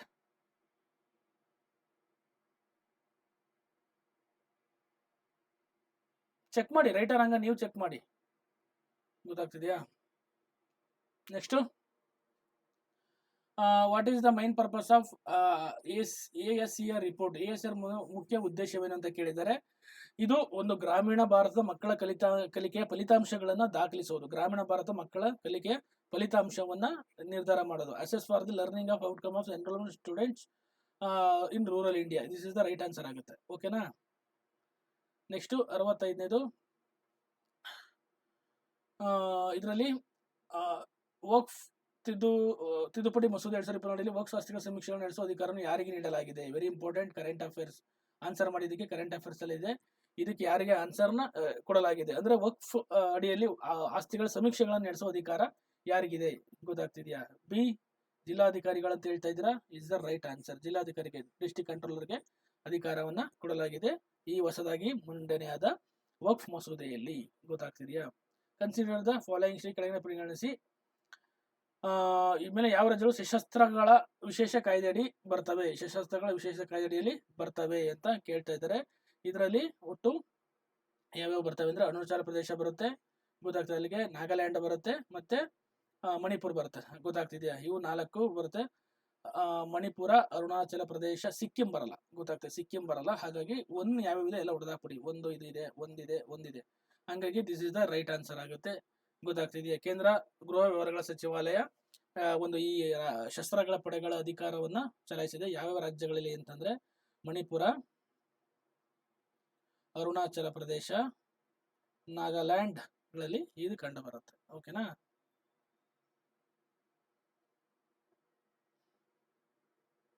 ಓಕೆ, ಪ್ರಾದೇಶಿಕ ಗ್ರಾಮೀಣ ಬ್ಯಾಂಕ್. ಗೊತ್ತಾಗ್ತಿದೆಯಾ? ಪ್ರಾದೇಶಿಕ ಗ್ರಾಮಗಳು ಈ ಹೇಳಿಕೆಗಳನ್ನು ಪರಿಗಣಿಸಿ. ಇದರಲ್ಲಿ ಯಾವುದು ಹೇಳಿಕೆಗಳನ್ನು ಪರಿಗಣಿಸಿ? ಅದರಲ್ಲಿ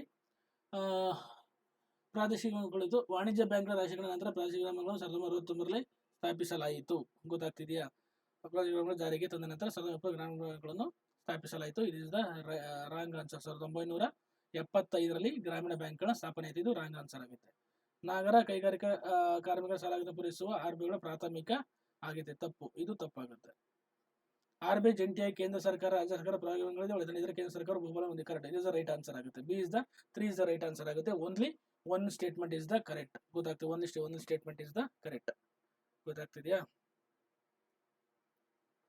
ನೆಕ್ಸ್ಟ್, ವಿಕ್ರಮಶೀಲ ವಿಶ್ವವಿದ್ಯಾಲಯ ಬಗ್ಗೆ ಕೆಳಗಿನ ಹೇಳಿಕೆಗಳನ್ನು ಪರಿಗಣಿಸಿ ಅಂತ ಕೇಳಿದ್ದಾರೆ. ಇದರಲ್ಲಿ ಒಂದು ಏನಂತಂದ್ರೆ ಚಂದ್ರಗುಪ್ತ, ಕುಮಾರಗುಪ್ತ 5ನೇ ಶತಮಾನದಲ್ಲಿ ಇದನ್ನ ಸ್ಥಾಪಿಸಿದರು. ಕರೆಕ್ಟ್ ಆಗುತ್ತೆ. ಮುಖ್ಯವಾಗಿ ಮಹಾಯಾನ ಬೌದ್ಧನ ಅಧ್ಯಯನ ಕೇಂದ್ರ. ಇದು ರಾಂಗ್ ಆಗುತ್ತೆ. ಇದು ವಜ್ರಯಾನ ಬೌದ್ಧ ಧರ್ಮದ ಒಂದು ಪ್ರಮುಖ ಕೇಂದ್ರವಾಗಿತ್ತು. ವಿಕ್ರಮಶೀಲ ವಿಶ್ವ ಪಾಲಚಕ್ರವರ್ತಿ ಧರ್ಮಪಾಲನು ಸ್ಥಾಪಿಸಿದನು. ಗೊತ್ತಾಗ್ತಿದೆಯಾ? ಇದು ರಾಂಗ್ ಆನ್ಸರ್. ಗೊತ್ತಾಗ್ತಿದೆಯಾ? ಕುಮಾರ ಇದು ಮಾಡೋದು ಅಂದ್ರೆ ಅಲ್ಲಿಗೆ ಒಂದು statement is the correct answer ಆಗುತ್ತೆ. ಓನ್ಲಿ ಒಂದು statement is the correct answer ಆಗುತ್ತೆ. ನೆಕ್ಸ್ಟ್ 69 ಕ್ವಿಟ್ ಇಂಡಿಯಾ ಘೋಷಣೆಯನ್ನು ಯಾರು ರಚಿಸಿದರು? ಕ್ವಿಟ್ ಇಂಡಿಯಾ ಯಾರು ರಚಿಸಿದರು? ಕಮೆಂಟ್ ಮಾಡಿ ನೋಡೋಣ. ಗೊತ್ತಿದ್ರೆ ಕ್ವಿಟ್ ಇಂಡಿಯಾ ಯಾರು ರಚಿಸಿದರು? ಕ್ವಿಟ್ ಇಂಡಿಯಾ ಯಾರು ರಚನೆ ಮಾಡಿದರು? ಗೊತ್ತಾಗ್ತಿದೆಯಾ? Yusuf Meher Ali the right answer. Correct. Yusuf Meher Ali is the right answer. Quit India ಘೋಷಣೆ ರಚಿಸಿದರು. ಇವರು ಪ್ರಮುಖ ಸಮಾಜವಾದಿಯಾಗಿದ್ದರು. 1942ರಲ್ಲಿ ನಡೆದ ಒಂದು ಕ್ವಿಟ್ ಇಂಡಿಯಾ ಮೂವ್ಮೆಂಟ್, ಮಾಡು ಇಲ್ಲವೇ ಮಡಿ, ಅಥವಾ ಬ್ರಿಟಿಷರೇ ಭಾರತ ಬಿಟ್ಟು ತೊಲೆ ಕ್ವಿಟ್ ಇಂಡಿಯಾ ಮೂವ್ಮೆಂಟ್ ಅಂತ ಕರೀತಾರೆ. ಯೂಸಫ್ ಮೆಹರ್ ಅಲಿ ಅವರು ಇದನ್ನ ಘೋಷಣೆಯನ್ನ ಕೊಟ್ಟರು. ಗೊತ್ತಾಯ್ತಾ? ನೆಕ್ಸ್ಟ್, ಇತ್ತೀಚೆಗೆ ನಿಧನರಾದ ಸಕ್ರಿ ಬೊಮ್ಮನಗೌಡ ಅವರು ಯಾವ ಕ್ಷೇತ್ರದಲ್ಲಿ ಪ್ರಸಿದ್ಧಿ ಪಡೆದಿದ್ದರು? ಗೊತ್ತಾಗ್ತಿದೆ. ಯಾರು? ಕರ್ನಾಟಕದ ಹಾಲಕ್ಕಿ ಸಮುದಾಯಕ್ಕೆ ಸೇರಿದ ಜಾನಪದ ಕಲಾವಿದೆ ಸಕ್ರಿ ಬೊಮ್ಮನಗೌಡ. ಇತ್ತೀಚೆಗೆ ಅವರಿಗೆ ಪದ್ಮ ಪ್ರಶಸ್ತಿನೂ ಸಹ ನೀಡಿತ್ತು. ಗೊತ್ತಾಗ್ತಿದೆಯಾ? ಫೋಕ್ ಸಿಂಗರ್ ಅಂತ ಕರೀತಾರೆ. ಜಾನಪದ 2005ರಲ್ಲಿ 2025 13ನೇ ತಾರೀಕು ಫೆಬ್ರವರಿ 13ನೇ ತಾರೀಕು ನಿಧನ ಆದರು. ಯಾರು? ಜಾನಪದ ಗಾಯಕಿ. ಯಾರು? ಸಕ್ರಿ ಬೊಮ್ಮನಗೌಡ. ಅರ್ಥಶಾಸ್ತ್ರ ಗ್ರಂಥವನ್ನು ಬರೆದವರು ಚಾಣಕ್ಯ. ಇದು ರೈಟ್ ಆನ್ಸರ್. ನಿಮಗೆ ಗೊತ್ತೇ ಇದೆ.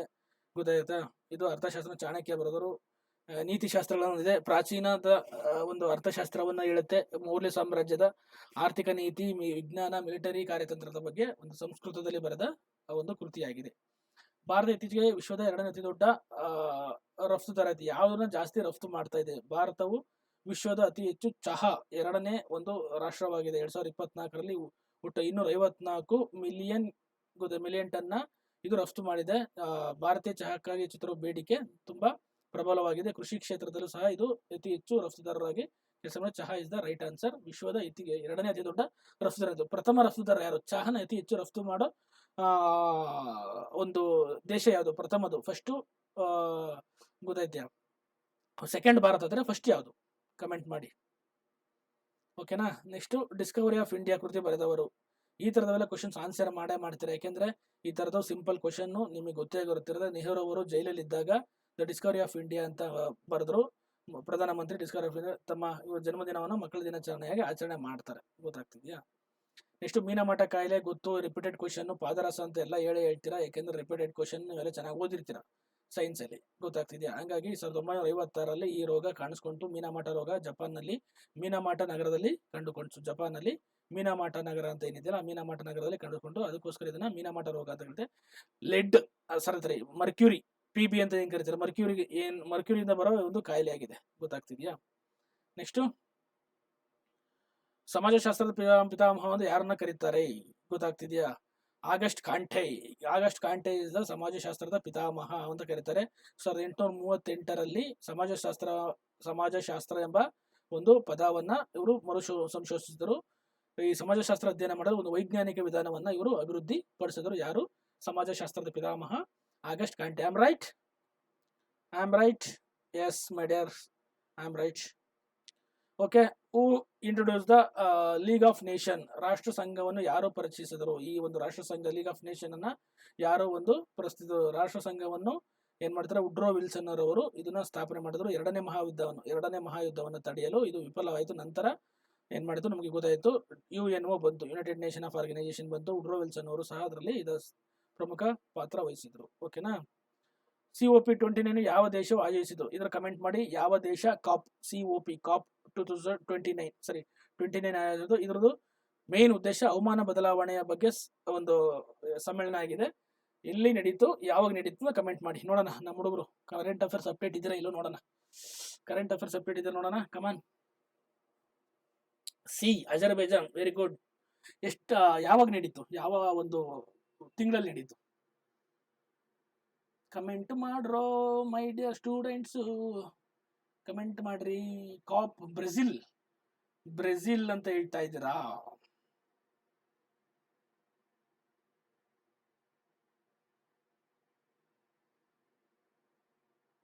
ಗೊತ್ತಾಯ್ತು. Azerbaijan. Nitin is the right answer. Azerbaijan ನಡೀತು, ಕರೆಕ್ಟ್ ಆನ್ಸರ್ ಇದೆ. ಓಕೆನಾ. ನೆಕ್ಸ್ಟ್ ಹೋಗೋಣ. ಮಾನವ ಅಭಿವೃದ್ಧಿಯನ್ನು ಯಾರು ಬಿಡುಗಡೆ ಮಾಡುತ್ತಾರೆ? Very important. ಮಾನವ ಅಭಿವೃದ್ಧಿ ಆಧಾರದ ಮೇಲೆ ಆ ಒಂದು ನಿರ್ಣಯಗಳ ಸೂಚ್ಯಂಕಗಳನ್ನು ಅಭಿವೃದ್ಧಿಪಡಿಸುತ್ತೆ. ಯಾವುದು? ಯಾವುದು? 3 ಪ್ರಕಾರದ ಆಯಾಮಗಳನ್ನು ಒಳಗೊಂಡಿದೆ. HDI ರಿಪೋರ್ಟ್ ಮೊದಲು 1990ರಲ್ಲಿ ಬಿಡುಗಡೆಗೊಳಿಸಿತು. ಯಾವುದು? ಕಮೆಂಟ್ ಮಾಡಿ. ಮಾನವ ಅಭಿವೃದ್ಧಿಯನ್ನು ಯಾರು ಬಿಡುಗಡೆಗೊಳಿಸ್ತಾರೆ? ಫಟಾಫಟ್ ಅಂತ ಬರಬೇಕು. ವಿಶ್ವ ಆರ್ಥಿಕ ವೇದಿಕೆ ತಪ್ಪು. ವಿಶ್ವ ಆರ್ಥಿಕ ವೇದಿಕೆ ಅಂತ ವರ್ಲ್ಡ್ ಬ್ಯಾಂಕ್ ಅಂತೆ, ತಪ್ಪು. United Nation Development Programme, very good. UNDP is the right answer. ಕೆಲವರು ತಪ್ಪು ಹೇಳ್ತಾ ಇದ್ದೀರಾ ಆನ್ಸರ್. ಯಾಕೆ ಓದಿಲ್ವಾ? ಗೊತ್ತಿರಬೇಕು. ಎಲ್ಲಾ ರಿಪೋರ್ಟ್ಸ್ಗಳ ಬಗ್ಗೆ ಮಾಹಿತಿ ಇರಬೇಕು ನಿಮ್ಗೆ. ಎಲ್ಲಾ ರಿಪೋರ್ಟ್ಸ್ ಬಗ್ಗೆ ಮಾಹಿತಿ ಇರಬೇಕು. ಗೊತ್ತಾಗ್ತಿದ್ಯಾ? ಮಾನವ ಅಭಿವೃದ್ಧಿ ಆಗಿರ್ಬೋದು, ಜೆಂಡರ್ ಗ್ಯಾಪ್ ಇಂಡೆಕ್ಸ್ ಆಗಿರ್ಬೋದು, ಎಕನಾಮಿಕ್ ಡೆವಲಪ್ಮೆಂಟ್ ಇಂಡೆಕ್ಸ್ ಆಗಿರ್ಬೋದು. ಗೊತ್ತಾಗ್ತಿದ್ಯಾ? ವರ್ಲ್ಡ್ ಬ್ಯಾಂಕ್ ರಿಲೀಸ್ ಮಾಡೋ ಇಂಡೆಕ್ಸ್ಗಳು ಗೊತ್ತಿರಬೇಕು. UNDP ರಿಲೀಸ್ ಮಾಡೋ ಇಂಡೆಕ್ಸ್ಗಳು ಗೊತ್ತಿರಬೇಕು. ಗೊತ್ತಾಗ್ತಿದೆ. RBI ರಿಪೋರ್ಟ್ ಇದು ಬಿಡುಗಡೆ ಮಾಡೋ ರಿಪೋರ್ಟ್ಗಳ ಬಗ್ಗೆ ಗೊತ್ತಿರಬೇಕು. ಇವೆಲ್ಲ ನೀವು ಕರೆಕ್ಟಾಗಿ ಓದ್ಕೋಬೇಕು. ಎಕ್ಸಾಮ್ ಹತ್ರ ಬಂದ್ರು ನೀವು ಇನ್ನೂ ಏನು ಓದಿಲ್ಲ ಕರೆಕ್ಟಾಗಿ. ಓಕೆ. ಈ ಕೆಳಗಿನ ಮುಲ್ಲಪೆರಿಯಾರ್ ಅಣೆಕಟ್ಟು ಬಗ್ಗೆ ಈ ಕೆಳಗಿನ ಹೇಳಿಕೆಗಳನ್ನು ಪರಿಗಣಿಸಿ. ಇದು ಕೇರಳದ ಪೆರಿಯಾರ್ ನದಿಯಲ್ಲಿದೆ. ಗೊತ್ತಾಗ್ತಿದ್ಯಾ? ಕೇರಳದ ಪೆರಿಯಾರ್ ನದಿಯಲ್ಲಿದೆ. ಗೊತ್ತಾಗ್ತಿದ್ಯಾ?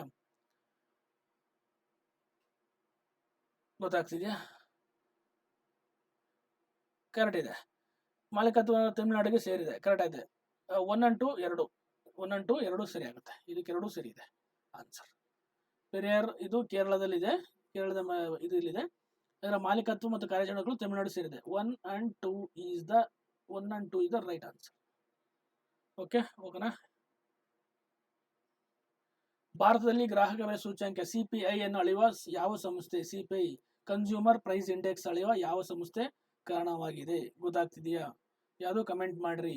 ಇದು ಸೆಂಟ್ರಲ್ ಸ್ಟ್ಯಾಟಿಸ್ಟಿಕಲ್ ಆಫೀಸರ್, ಕೇಂದ್ರ ಅಂಕಿಅಂಶಗಳ ಕಚೇರಿ. ಗೊತ್ತಾಗ್ತಾ? ಇದನ್ನು ಅಳೆಯಲು ಬಳಸಲಾಗುತ್ತೆ.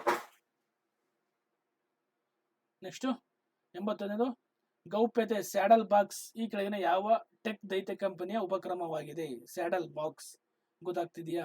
ಸ್ಯಾಡಲ್ ಬಾಕ್ಸ್ ಇದು ಯಾವ ಒಂದು ಕಂಪನಿಯ ಒಂದು ಇದಾಗಿದೆ? ಇದು ಗೂಗಲ್ ಕಂಪನಿಗೆ ಸಂಬಂಧಪಟ್ಟಿದ್ದು. ಗೊತ್ತಾಗ್ತಿದೆಯಾ? ಲ್ಯಾರಿ ಪೇಜ್ ಮತ್ತು ಸೆರ್ಗೆ ಬ್ರಿನ್ ಅವರಿಂದ ಪ್ರಾರಂಭಿಸಿದ ಗೌಪ್ಯತೆ ಸ್ಯಾಂಡ್ ಬಾಕ್ಸ್ ಉಪಕ್ರಮವನ್ನು ಆರಂಭಿಸಿದೆ. ಗೊತ್ತಾಗ್ತಿದೆಯಾ? 82 ಭಾರತೀಯ ಹಿಮಾಲಯನ್ ಪ್ರದೇಶದಲ್ಲಿ ಈ ಕೆಳಗಿನ ಯಾವ ರಾಜ್ಯಗಳನ್ನು ಸೇರಿಸಲಾಗಿದೆ? ಭಾರತೀಯ ಹಿಮಾಲಯನ್ ಪ್ರದೇಶದಲ್ಲಿ ಈ ಕೆಳಗಿನ ಯಾವ ರಾಜ್ಯಗಳನ್ನು ಸೇರಿಸಲಾಗಿದೆ? ಗೊತ್ತಾಗ್ತಿದೆಯಾ? ಭಾರತೀಯ ಹಿಮಾಲಯನ್ ಪ್ರದೇಶದಲ್ಲಿ ಜಮ್ಮು ಕಾಶ್ಮೀರ ಕಂಡು ಬರುತ್ತೆ, ಕೇರಳ ಬರಲ್ಲ, ಹಿಮಾಚಲ ಪ್ರದೇಶ ಬರುತ್ತೆ, ಉತ್ತರಾಖಂಡ ಬರುತ್ತೆ. Right answer. ಟೂ ಬಿಟ್ಟು ಯಾವ್ದಾಗುತ್ತೆ? ಕೇವಲ 3 ರಾಜ್ಯಗಳು. ಕರೆಕ್ಟ್, ಕೇವಲ 3 ರಾಜ್ಯಗಳು. ನೆಕ್ಸ್ಟ್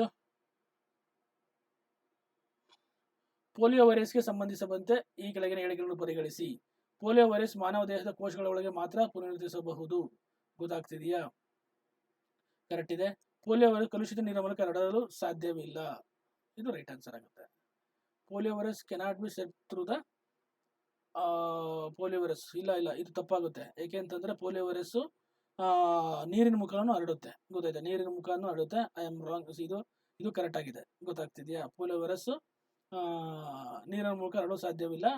ಇದು ಸಾಧ್ಯ ಇದೆ, ತಪ್ಪಾಗುತ್ತೆ. ಗೊತ್ತಾಗ್ತಿದೆ. ಇದು ರೈಟ್. Only 1 is the right answer. ಓಕೆನಾ? Only 1 is the right answer. Okay,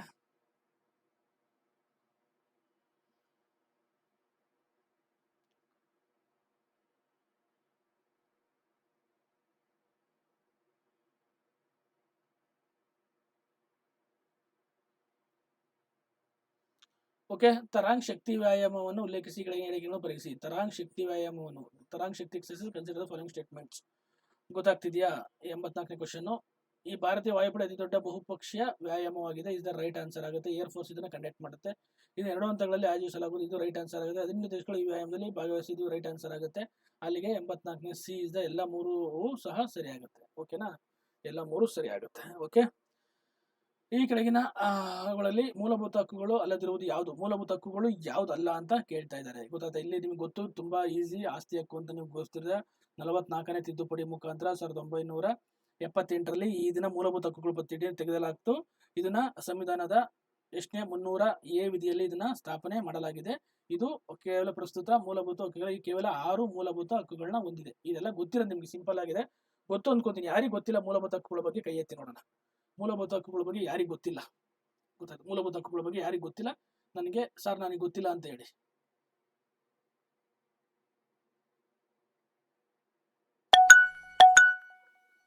okay, ವನ್ಯಜೀವಿ ಸಂದರ್ಭದಲ್ಲಿ ಯಾವುದನ್ನು ಫ್ಲೈಯಿಂಗ್ ಫಾಕ್ಸ್ ಎಂದು ಕರೆಯುತ್ತಾರೆ? ವನ್ಯಜೀವಿ ಸಂದರ್ಭದಲ್ಲಿ in the context of Indian wild fire flying fox ಅಂತ ಯಾವುದನ್ನು ಕರೀತಾರೆ ಅಂತ ಹೇಳ್ತಾರೆ. ಗೊತ್ತಾಗ್ತಿದೆಯಾ? ಫ್ಲೈಯಿಂಗ್ ಫಾಕ್ಸ್ ಅಂತಂದ್ರೆ ಬಾವಲಿ. ಗೊತ್ತಾಯ್ತು? ಬಾವಲಿಯನ್ನ ಕರೀತಾರೆ. ಗೊತ್ತಾಗ್ತಿದೆಯಾ? ಇದು ಕೆಂಪು ಕಂದು ಬಣ್ಣದ ಉದ್ದವಾದ ಮೂತಿ ಮತ್ತು ದೊಡ್ಡ ಕಣ್ಣುಗಳನ್ನು ಹೊಂದಿರುತ್ತದೆ. ಇದನ್ನು ಭಾರತದ ವೈಲ್ಡ್ ಲೈಫ್ ನಲ್ಲಿ ಏನಂತ ಕರೀತಾರೆ? ಫ್ಲೈಯಿಂಗ್ ಫಾಕ್ಸ್ ಅಂತ ಕರೀತಾರೆ. ಯಾವುದು? ಬಾವಲಿ. ಗೊತ್ತಾಗ್ತಿದೆಯಾ? ನೆಕ್ಸ್ಟ್, ಒಂದು ಬ್ಯಾರಲ್ಗೆ ಎಷ್ಟು ಲೀಟರ್ಗಳಿಗೆ ಸಮ? ಗೊತ್ತಾಯ್ತು? ಒಂದು ಬ್ಯಾರಲ್, ಈಗ ನಾವು ಕ್ರೂಡ್ ಆಯಿಲ್ ತಗೊಂತೀವಲ್ಲ, ಕ್ರೂಡ್ ಆಯಿಲ್ ಇದರಲ್ಲಿಂದ ಫಾರಿನ್ಗಳಿಂದ ಕ್ರೂಡ್ ಆಯಿಲ್ನ ತಗೊಂಬಂದು ಅದನ್ನ ಎಕ್ಸ್ಟ್ರಾಕ್ಟ್ ಮಾಡಿ ಪೆಟ್ರೋಲ್ ಡೀಸೆಲ್ ಮಾಡ್ತೀವಿ. ನಾವು ಕ್ರೂಡ್ ಆಯಿಲ್ಗಳನ್ನ ತಗೊಂಬತ್ತೀವಿ. ಒಂದು ಬ್ಯಾರಲ್ ಅಂದ್ರೆ ಎಷ್ಟು ಲೀಟರ್ಗೆ ಸಮಾನ? ಒಂದು ಬ್ಯಾರಲ್ ಅಂದ್ರೆ 159 ಲೀಟರ್ಗೆ ಸಮಾನ.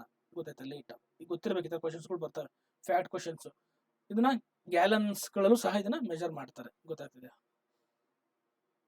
ನೆಕ್ಸ್ಟ್, ಸೊಳ್ಳೆಗಳನ್ನು ನಿಯಂತ್ರಿಸುವುದಕ್ಕೆ ಸಿಹಿ ನೀರಿನ ಕೊಳಗಳು ಮತ್ತು ಬಾವಿಗಳಲ್ಲಿ ಬಿಡುವಂತ ಜಲಚರ ಯಾವುದು? ಈಗ ಗೊತ್ತಿದ್ದು ಗ್ಯಾಂಬೂಸಿಯಾ ಅಂತ ಒಂದು ಫಿಶ್ ಬರುತ್ತೆ. ಗ್ಯಾಂಬೂಸಿಯಾ ಫಿಶ್ ಇದು ಸೊಳ್ಳೆ ಮೀನು ಅಂತ ಕರೀತಾರೆ. ಈ ಗ್ಯಾಂಬು ಸಣ್ಣ ಮೀನು, ಸಿಹಿ ನೀರಿನ ಮೀನಾಗಿದ್ದು ಸೊಳ್ಳೆಗಳನ್ನು ನಿಯಂತ್ರಿಸಲು ಇದು ತುಂಬಾ ಫೇಮಸ್. ಯಾಕೆಂದ್ರೆ ಆ ಸೊಳ್ಳೆ ಇಡುತ್ತಲ್ಲ, ಆ ಮೊಟ್ಟೆಗಳನ್ನ ಇದು ಗ್ಯಾಂಬೂಸಿಯಾ ತಿನ್ನುತ್ತೆ. ಗೊತ್ತದೆ? ಗ್ಯಾಂಬೂಸಿಯಾ ತಿನ್ನುತ್ತೆ, ಹಂಗಾಗಿ ಇದು ಗೊತ್ತು. ನೆಕ್ಸ್ಟ್, ಈ ಕೆಳಗಿನ ಯಾವುದು ಆಮ್ಲೀಯ ಸ್ವಭಾವವನ್ನು ಹೊಂದಿದೆ? ನೋಡಿ, ಆನ್ಸರ್ ಮಾಡಿದಕ್ಕೆ ಯಾವುದು ಆಮ್ಲೀಯ ಸ್ವಭಾವವನ್ನು ಹೊಂದಿದೆ? ಗೊತ್ತಾಗ್ತದೆ. ಯಾವುದು ಆಮ್ಲೀಯ ಸ್ವಭಾವವನ್ನು ಹೊಂದಿದೆ. ಅಂದ್ರೆ ಆಸಿಡ್ ಯಾವ್ದಿದೆ ಅಂತ ಕೇಳ್ತಿದ್ದಾರೆ, ಇನ್ಯಾವುದು ಬೇಸ್ ಯಾವ್ದಿದೆ ಅಂತ ಕೇಳ್ತಾ ಇದ್ದಾರೆ. ಗೊತ್ತಾಗ್ತಿದ್ಯಾ? ಆಸಿಡ್ ಯಾವುದು, ಬೇಸ್ ಯಾವುದು? ಆನ್ಸರ್ ಮಾಡಿ. 89ನೇ ಕ್ವಶನ್ಗೆ ಒಂದು ಯಾಕೆ ಅಂತ ಹೇಳ್ತೀರಾ? Anybody can explain please?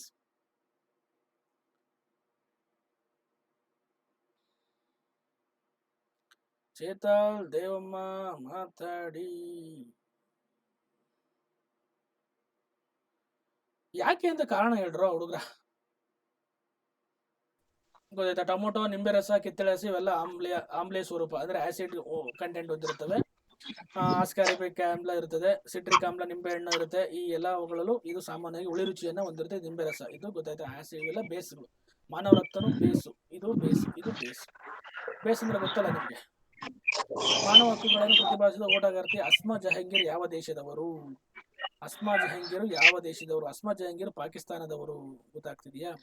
ಪಾಕಿಸ್ತಾನದ ಮಾನವ ಹಕ್ಕುಗಳ ಆಯೋಗ ಮತ್ತು ಎಜಿಎಸ್ ಕಾನೂನು ಸಹ ಸಂಸ್ಥಾಪಕಿ ಅಸ್ಮಾ ಜಿಲಾನಿಯವರು ಈ ಒಂದು ಮಾನವ ಹಕ್ಕುಗಳನ್ನ ಪ್ರತಿಪಾದನೆ ಮಾಡುವ ಸಾಮಾಜಿಕ ಕಾರ್ಯಕರ್ತೆ. ಓಕೆನಾ? ಕರ್ನಾಟಕ ರಾಜ್ಯದಲ್ಲಿ ಅತಿ ಉದ್ದವಾದ ನದಿ ಯಾವುದು? ಕರ್ನಾಟಕದ ಅತಿ ಉದ್ದವಾದ ನದಿ ಎಲ್ಲರೂ ಕಾವೇರಿ ಅಂತಾರೆ. ತಪ್ಪು. Krishna is the right answer. 800 ಮೈಲಿಗಳಿಗೂ ಹೆಚ್ಚು ಹರಿಯುತ್ತೆ. ಅತಿ ಉದ್ದವಾದ ನದಿ ಮಹಾಬಲೇಶ್ವರ ಪಟ್ಟಣದಿಂದ ಇದು ಮಹಾರಾಷ್ಟ್ರದಲ್ಲಿ ಹುಟ್ಟುತ್ತೆ. ಗೊತ್ತಾಯ್ತಾ? ಕರ್ನಾಟಕ ಅತಿ ಉದ್ದ ನದಿ ದಕ್ಷಿಣ ಭಾರತದ ಮಧ್ಯದಲ್ಲಿ ಹರಿಯುತ್ತದೆ. ಓಕೆನಾ? ನೆಕ್ಸ್ಟ್, ಮತ್ತ ವಿಲಾಸ ಪ್ರಹಸನ. ಮತ್ತ ವಿಲಾಸ ಪ್ರಹಸನ ಯಾರು ರಚನೆ ಮಾಡಿದ್ರು? ಇದು ಒಂದು ಸಂಸ್ಕೃತ ನಾಟಕ. 1ನೇ ಮಹೇಂದ್ರ ವರ್ಮನ್. ಗೊತ್ತಾಗ್ತೀಯಾ? ಪಲ್ಲವರ ರಾಜ, ಪಲ್ಲವರ ಒಂದು ಪ್ರಸಿದ್ಧ, ಪಲ್ಲವ ವಂಶದ ಪ್ರಸಿದ್ಧ ರಾಜ 1ನೇ ಮಹೇಂದ್ರ ವರ್ಮನ್ ಈ ಒಂದು ಮತ್ತ ವಿಲಾಸ ಪ್ರಹಸನವನ್ನ ರಚನೆ ಮಾಡಿದ್ದಾನೆ. ನೆಕ್ಸ್ಟ್ 93ನೇದು ಐಎನ್ಎಸ್ ಕದಂಬ. ಗೊತ್ತಾಯ್ತು? ಕಾರವಾರದಲ್ಲಿರುವ ನೌಕೆ ಹೆಸರು ಐಎನ್ಎಸ್ ಕದಂಬ. ಯಾಕೆ ಕದಂಬ ಅಂತ ಇಟ್ಟಿದ್ದಾರೆ ಅಂದ್ರೆ ಕರ್ನಾಟಕದಲ್ಲಿದೆ, ಕಾರವಾರದಲ್ಲಿದೆ, ಅದಕ್ಕೆ ಕದಂಬ ಅಂತ ಇಟ್ಟಿದ್ದಾರೆ. Simple logic. ಗೊತ್ತಾಗ್ತಿದೆ? ಕಾರವಾರ. ಗೊತ್ತಾಯ್ತು? ಐಎನ್ಎಸ್ ಕದಂಬ ನೈವಲ್ ಬೇಸ್ ಕಾರವಾರದ ಕರ್ನಾಟಕದ ಬಳಿ ಇರುವ ಒಂದು ಭಾರತೀಯ ನೌಕಾನೆಲೆ.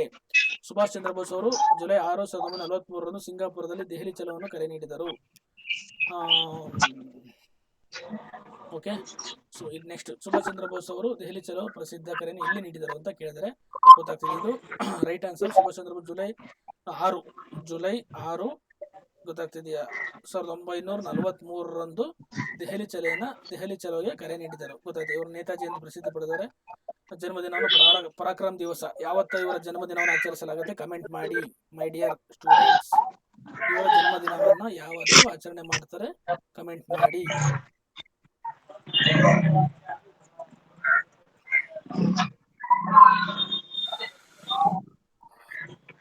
January 23 is the right answer. Okay, SAARC Kathmandu ಅಂದ್ರೆ ಬ್ರಿಕ್ಸ್ ಎಲ್ಲಿ ಅಂತ ಕೇಳ್ತಾ ಇದ್ದಾರೆ. ಸಾರ್ಕ್ ಕಠ್ಮಂಡು ಪ್ರಧಾನ ಕಚೇರಿ ಹೊಂದಿದೆ. ಬ್ರಿಕ್ಸ್ ಎಲ್ಲಿ ಕಂಡು? ಬ್ರಿಕ್ಸ್ ಅಂದ್ರೆ ಗೊತ್ತಲ್ಲ, ಬ್ರೆಜಿಲ್, ರಷ್ಯಾ, ಭಾರತ, ಚೀನಾ, ದಕ್ಷಿಣ ಆಫ್ರಿಕಾ. ಈಗ ಕೆಲವು 4-5 ದೇಶಗಳು ಸೇರ್ಕೊಂಡಿದೆ. ಗೊತ್ತಾಗ್ತಿದ್ಯಾ? ಬ್ರಿಕ್ಸ್ ಇದು ಬ್ರಿಕ್ಸ್ ನ ಕೇಂದ್ರ ಕಚೇರಿ ಎಲ್ಲಿ ಕಂಡು ಬರುತ್ತೆ? ಶಾಂಘೈಲಿ ಕಂಡು ಬರುತ್ತೆ. ಗೊತ್ತಾಗ್ತದೆ? ಶಾಂಘೈಲಿ ಕಂಡು ಬರುತ್ತೆ. Is the right answer. Shanghai correct ಆಗಿ ಹೇಳ್ತೀನಿ. Shanghai is the right answer. Next, ಪ್ರತಿ ವರ್ಷ ಯಾವ ದಿನವನ್ನು ರಕ್ಷಣಾ ಸಂಶೋಧನೆ ಮತ್ತು ಅಭಿವೃದ್ಧಿ ಸಂಸ್ಥೆ DRDO ಸ್ಥಾಪನೆ ದಿನದಂದು ಆಚರಣೆಯಾಗುತ್ತದೆ?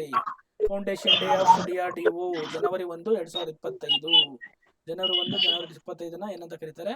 DRDO ಸಂಸ್ಥಾಪನೆ ದಿನ ಎಂದು ಆಚರಣೆ ಮಾಡಲಾಗುತ್ತೆ. ಕೇಂದ್ರ ಕಚೇರಿ ನವದೆಹಲಿ ಇದೆ. 1958ರ ಸ್ಥಾಪನೆ ಆಯಿತು. DRDO ಬಗ್ಗೆ ಗೊತ್ತಿರಬೇಕು. ಗೊತ್ತಾಗ್ತಿದೆಯಾ? ಐರನ್ ಲೇಡಿ ಆಫ್ ಇಂಡಿಯಾ ಎಂದು ಪ್ರಸಿದ್ಧಿ ಪಡೆದವರು ಗೊತ್ತು. ಇಂದಿರಾ ಗಾಂಧಿಯನ್ನ ಐರನ್ ಲೇಡಿ ಅಂತ ಕರೀತಾರೆ. ಭಾರತ ರಕ್ಷಿತ ಪ್ರಶಸ್ತಿ ಪಡೆದ ಮೊದಲ ಮಹಿಳೆ 1971ರಲ್ಲಿ. ಗೊತ್ತಾಯ್ತಾ? ನೆಕ್ಸ್ಟ್ 98 ವಿಶ್ವದ ವ್ಯಾಪಾರ ಸಂಸ್ಥೆ ಕೇಂದ್ರ ಕಚೇರಿ. ಗೊತ್ತಾಯ್ತಾ? WTO ಎಲ್ಲಿದೆ ಅಂತಂದ್ರೆ ಎಲ್ಲರಿಗೂ ಗೊತ್ತಿರಬೇಕು. WTO ಜಿನಿವಾದಲ್ಲಿದೆ. ಜಿನಿವಾ ಎಲ್ಲಿ ಬರುತ್ತೆ ಅಂದ್ರೆ ಸ್ವಿಟ್ಜರ್ಲ್ಯಾಂಡ್ ನಲ್ಲಿ ಕಂಡು ಬರುತ್ತೆ. ಸ್ವಿಟ್ಜರ್ಲ್ಯಾಂಡ್ ಜಿನಿವಾದಲ್ಲಿ ಕಂಡು ಬರುತ್ತೆ. ಗೊತ್ತಾಗ್ತಿದೆಯಾ? 164 ಸದಸ್ಯ ರಾಷ್ಟ್ರಗಳು ಹೊಂದಿದೆ. ಒಂದು ಭಾರತನೂ ಸಹ ಒಂದು ಸಂಸ್ಥಾಪಕ ಸದಸ್ಯರಾಗಿದೆ. ಇದು ಎಷ್ಟರ ಸ್ಥಾಪನೆ ಆಯಿತು? ಕಮೆಂಟ್ ಮಾಡಿ. ಎಷ್ಟರಲ್ಲಿ ಸ್ಥಾಪನೆ ಆಗಿತ್ತು? ಕಮೆಂಟ್ ಮಾಡಿ. WTO ಎಷ್ಟರಲ್ಲಿ ಸ್ಥಾಪನೆ ಆಯಿತು? 1995. ಓಕೆ. ಕೃಷ್ಣದೇವರಾಯ ಸಮಾಧಿ ಕೆಳಗಿನ ಯಾವ ವಂಶಕ್ಕೆ ಸೇರಿದನು? Very very simple questions. Tuluva ವಂಶಕ್ಕೆ ಸೇರಿದ ಒಂದು ಕೃಷ್ಣದೇವರಾಯ 1505ರಿಂದ 1570ರವರೆಗೂ ಆಳ್ವಿಕೆ ನಡೆಸಿದ ಒಂದು ವೀರ ನರಸಿಂಹನ ಮಗ ಇವನು, ಗೊತ್ತಾಗ್ತಿದೆಯಾ? ಕೃಷ್ಣದೇವರಾಯ ನರಸಿಂಹದ ಒಂದು ಬಾಬರ್ ಸಮಕಾಲೀನಾಗಿ ಒಂದು ಆಳ್ವಿಕೆ ಮಾಡಿದ್ದಾನೆ. ಭಾರತೀಯ ರಾಷ್ಟ್ರಧ್ವಜವನ್ನು ಯಾವಾಗ ಅಳವಡಿಸಿಕೊಳ್ಳಲಾಯಿತು ಕಮೆಂಟ್ ಮಾಡಿ. ಭಾರತದ ಒಂದು ಏನು ರಾಷ್ಟ್ರಧ್ವಜವನ್ನು ಎಷ್ಟರಲ್ಲಿ ಆಯಿತು? 2:3 ರೇಷದಲ್ಲಿ ಇರುತ್ತೆ. ಪಿಂಗಾಲಿ ವೆಂಕಯ್ಯ ಭಾರತೀಯ ರಾಷ್ಟ್ರಧ್ವಜ ವಿನ್ಯಾಸಕ ಎಷ್ಟರಲ್ಲಿ ಎಷ್ಟರಲ್ಲಿ ಇದನ್ನು ಅಳವಡಿಸಿಕೊಂಡ್ರು ಅಂತಂದ್ರೆ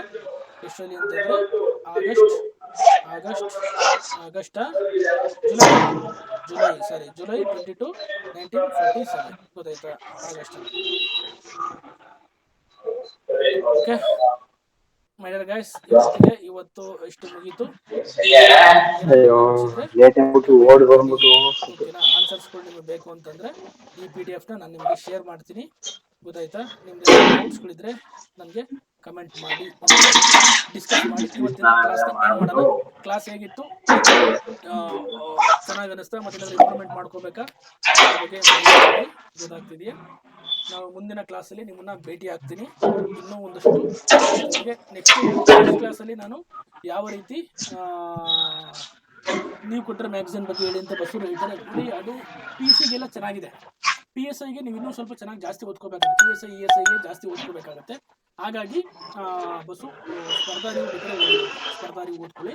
ನಾವು ಕೊಟ್ಟಿರೋದು important topics, very very important. ಅದು ಓದಲೇಬೇಕು, ನೀವು ಅದನ್ನು ತಗೊಂಡು ಓದಲೇಬೇಕು. ಓದಿ ಇಟ್ಟಿಟ್ಬಿಟ್ಟು ಬೇರೆ ಮ್ಯಾಗಝಿನ್ ತಗೊಂಡು ಅದರಲ್ಲಿರೋ ಹೈಲೈಟ್ ಪಾಯಿಂಟ್ಸ್ನ ಇದು ಮಾಡ್ತಾ ಬನ್ನಿ. ಗೊತ್ತಾಗ್ತಿದೆಯಾ?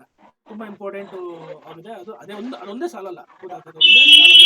ನಂಗೆ ಅಂದ್ಬಿಟ್ಟು ಅದನ್ನೇ ಓದ್ಕೊಂಡು ಕುತ್ಕೋಬೇಡಿ ಬಸ್ ಅವರೇ. ಗೊತ್ತಾಗ್ತಿದೆಯಾ? ಮತ್ತೆ ಏನಾದ್ರು ಡೌಟ್ಸ್ಗಳಿದ್ರೆ ನನ್ನ ಕೇಳ್ಬೋದು. ನೆಕ್ಸ್ಟ್ ಕ್ಲಾಸು ನಾನು how to read Prajavani paper, ಯಾವ ರೀತಿ ನ್ಯೂಸ್ ಪೇಪರ್ ಓದಬೇಕು, ಯಾವ ರೀತಿ ಪಾಯಿಂಟ್ಸ್ ಮಾಡ್ಕೋಬೇಕು, ಪ್ರಜಾವಾಣಿ ಇಂಪಾರ್ಟೆನ್ಸ್ ಏನು, ಇವನ್ KS prelims, mains, group C ಎಲ್ಲ ಪರೀಕ್ಷೆಗಳನ್ನು ಸಹ ನಾನು ಕಂಬೈಂಡ್ ಮಾಡಿ ಯಾವ ರೀತಿ ಪೇಪರ್ ಓದಬೇಕು ಅನ್ನೋದು ಎಕ್ಸ್ಪ್ಲೇನ್ ಮಾಡ್ತೀನಿ. ಅದನ್ನ ನಿಮಗೆ ನೆಕ್ಸ್ಟ್ ವಿಡಿಯೋದಲ್ಲಿ ಬರ್ತೀನಿ. ಇನ್ನು ನೆಕ್ಸ್ಟ್ ಶನಿವಾರ ಇದಿದೆ, ಟೆಸ್ಟ್ ಇದೆ, DSRT ಟೆಸ್ಟ್ ಇದೆ. ಆ DSRT ಟೆಸ್ಟ್ ಎಲ್ಲರೂ ಅಟೆಂಡ್ ಮಾಡಿ. ಗೊತ್ತಾಯ್ತಾ? ಮಲ್ಲಿಕಾರ್ಜುನ್ ಕರೆಕ್ಟ್. ಅರಿವು ಮ್ಯಾಗಝಿನ್ ಅಂಡ್ ನೀವು ಕೊಟ್ಟಿರೋ ಮ್ಯಾಗಝಿನ್ ಬೋತ್ ರೀಡಿಂಗ್ ಕರೆಕ್ಟ್. ಎರಡು ಓದಿ ಸಾಕಾಗುತ್ತೆ. ಆಯ್ತಾ sir? Please tell me English students how to read Prajavani paper. ನೀವು ಆಂಟೋನಿ, ನೀವು ಡೆಕ್ಕನ್ ಹೆರಾಲ್ಡ್ ಓದಿದ್ರಿ, ಪ್ರಜಾವಾಣಿ ಪೇಪರ್ ಓದೋದು ಅವಶ್ಯಕತೆ ಇಲ್ಲ. ಡೆಕ್ಕನ್ ಹೆರಾಲ್ಡ್ ಮತ್ತು ಪ್ರಜಾವಾಣಿ ಎರಡು ಒಂದೇ.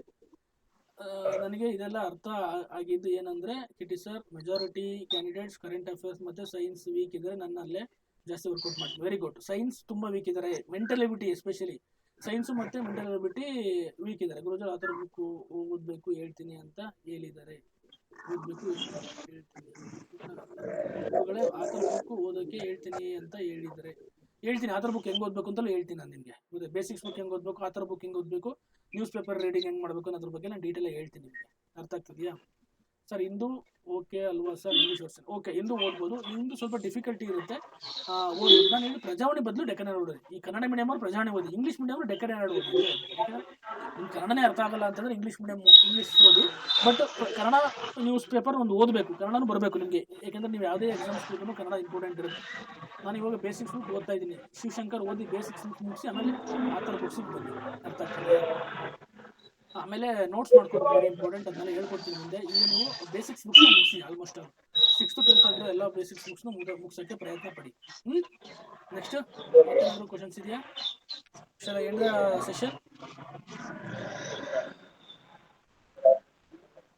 ಸೆಷನ್ ಎಂಡ್ ಮಾಡ್ಲಾ? ಏನಾದರೂ ಕ್ವಶನ್ಸ್ ಇದೆಯಾ? Anybody? No sir, thank you ಅತೋನಿ.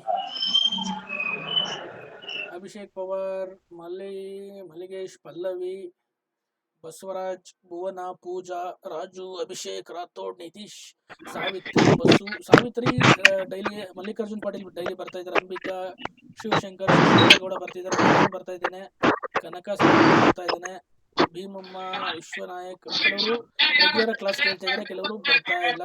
ನೋಡೋಣ ಯಾರು ಅವ್ರವ್ರ ಇಂಟ್ರೆಸ್ಟ್, ಅದು ಅವ್ರಿಗೆ ಬಿಟ್ಟಿದ್ದು. ಏನಾದರೂ ಡೌಟ್ಸ್ ಇದ್ರೆ ನನಗೆ ಕೇಳ್ಬೋದು. ನನಗೆ ಇದೆಲ್ಲ ಅರ್ಥ ಆಗಿದೆ. Okay, thank you. Version newspaper cutting ಮಾಡ್ಬೋದಾ? ನ್ಯೂಸ್ ಪೇಪರ್ ಕಟಿಂಗ್ ಬೇಡ, ನೀವು ಡೈರೆಕ್ಟ್ ನ್ಯೂಸ್ ಪೇಪರೇ ಓದಿ. ಬೆಳಗ್ಗೆ ಕ್ಲಾಸ್ ಈ ಥರ ಇದ್ರೆ 3 ದಿನ ಪೂರ್ತಿ ಚೆನ್ನಾಗಿರುತ್ತೆ. Nitin, thank you so much.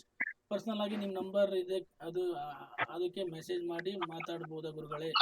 Important ಇದ್ರೆ ಮೆಸೇಜ್ ಮಾಡಿ ರಿಪ್ಲೈ ಮಾಡ್ತೀನಿ. ಸುಮ್ಮನೆ ಸಣ್ಣ ಪುಟ್ಟ ಕ್ವಶನ್ಸ್ಗೆಲ್ಲ ಕೇಳ್ಬಿಡಿ, ನಾನು ಇಲ್ಲೇ ಕ್ಲಾಸಲ್ಲೆಲ್ಲ ನಾನು ಸಾಲ್ವ್ ಮಾಡ್ತೀನಿ. Thank you sir, have a nice day. Thank you sir, thank you.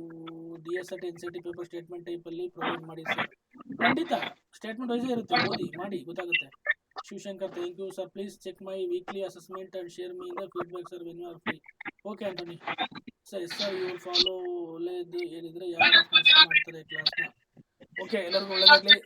Regular class attend ಮಾಡಿ. ಇನ್ನು ಮುಂದೆ ಚೆನ್ನಾಗಿರೋ ಕ್ಲಾಸ್ಗಳು ಮಾಡ್ತೀನಿ. ನಿಮ್ಮ ಫ್ರೆಂಡ್ಸ್ಗಳು ಹೇಳಿ, May 1ರಿಂದ ಚೆನ್ನಾಗಿ ಇನ್ನೂ ಒಂದಷ್ಟು ಕ್ಲಾಸ್ ಬರುತ್ತೆ. ನಿಮ್ಮ ಫ್ರೆಂಡ್ಸ್ಗಳು ಯಾರೋ ಜಾಯ್ನ್ ಆಗಿಲ್ಲ ಅಂದರೆ ಅವ್ರಿಗೆ ಜಾಯ್ನ್ ಆಗಕ್ಕೆ ಹೇಳಿ. ಆಮೇಲೆ ಸ್ಟಾರ್ಟ್ ಆಯಿತು ಅಂತಂದರೆ ತುಂಬ ಕಷ್ಟ ಆಗುತ್ತೆ, ಗೊತ್ತಾಗ್ತಿದೆಯಾ? ಅದಕ್ಕೆ ನಿಮ್ಮ ಫ್ರೆಂಡ್ಸ್ಗಳು ಹೇಳಿ ಜಾಯ್ನ್ ಮಾಡೋಕ್ಕೆ ಹೇಳಿ. ತುಂಬ ಅಫೋರ್ಡಬಲ್ ಪ್ರೈಸಲ್ಲಿ ಕೊಡ್ತಾ ಇದ್ದಾರೆ ಪಾಪ.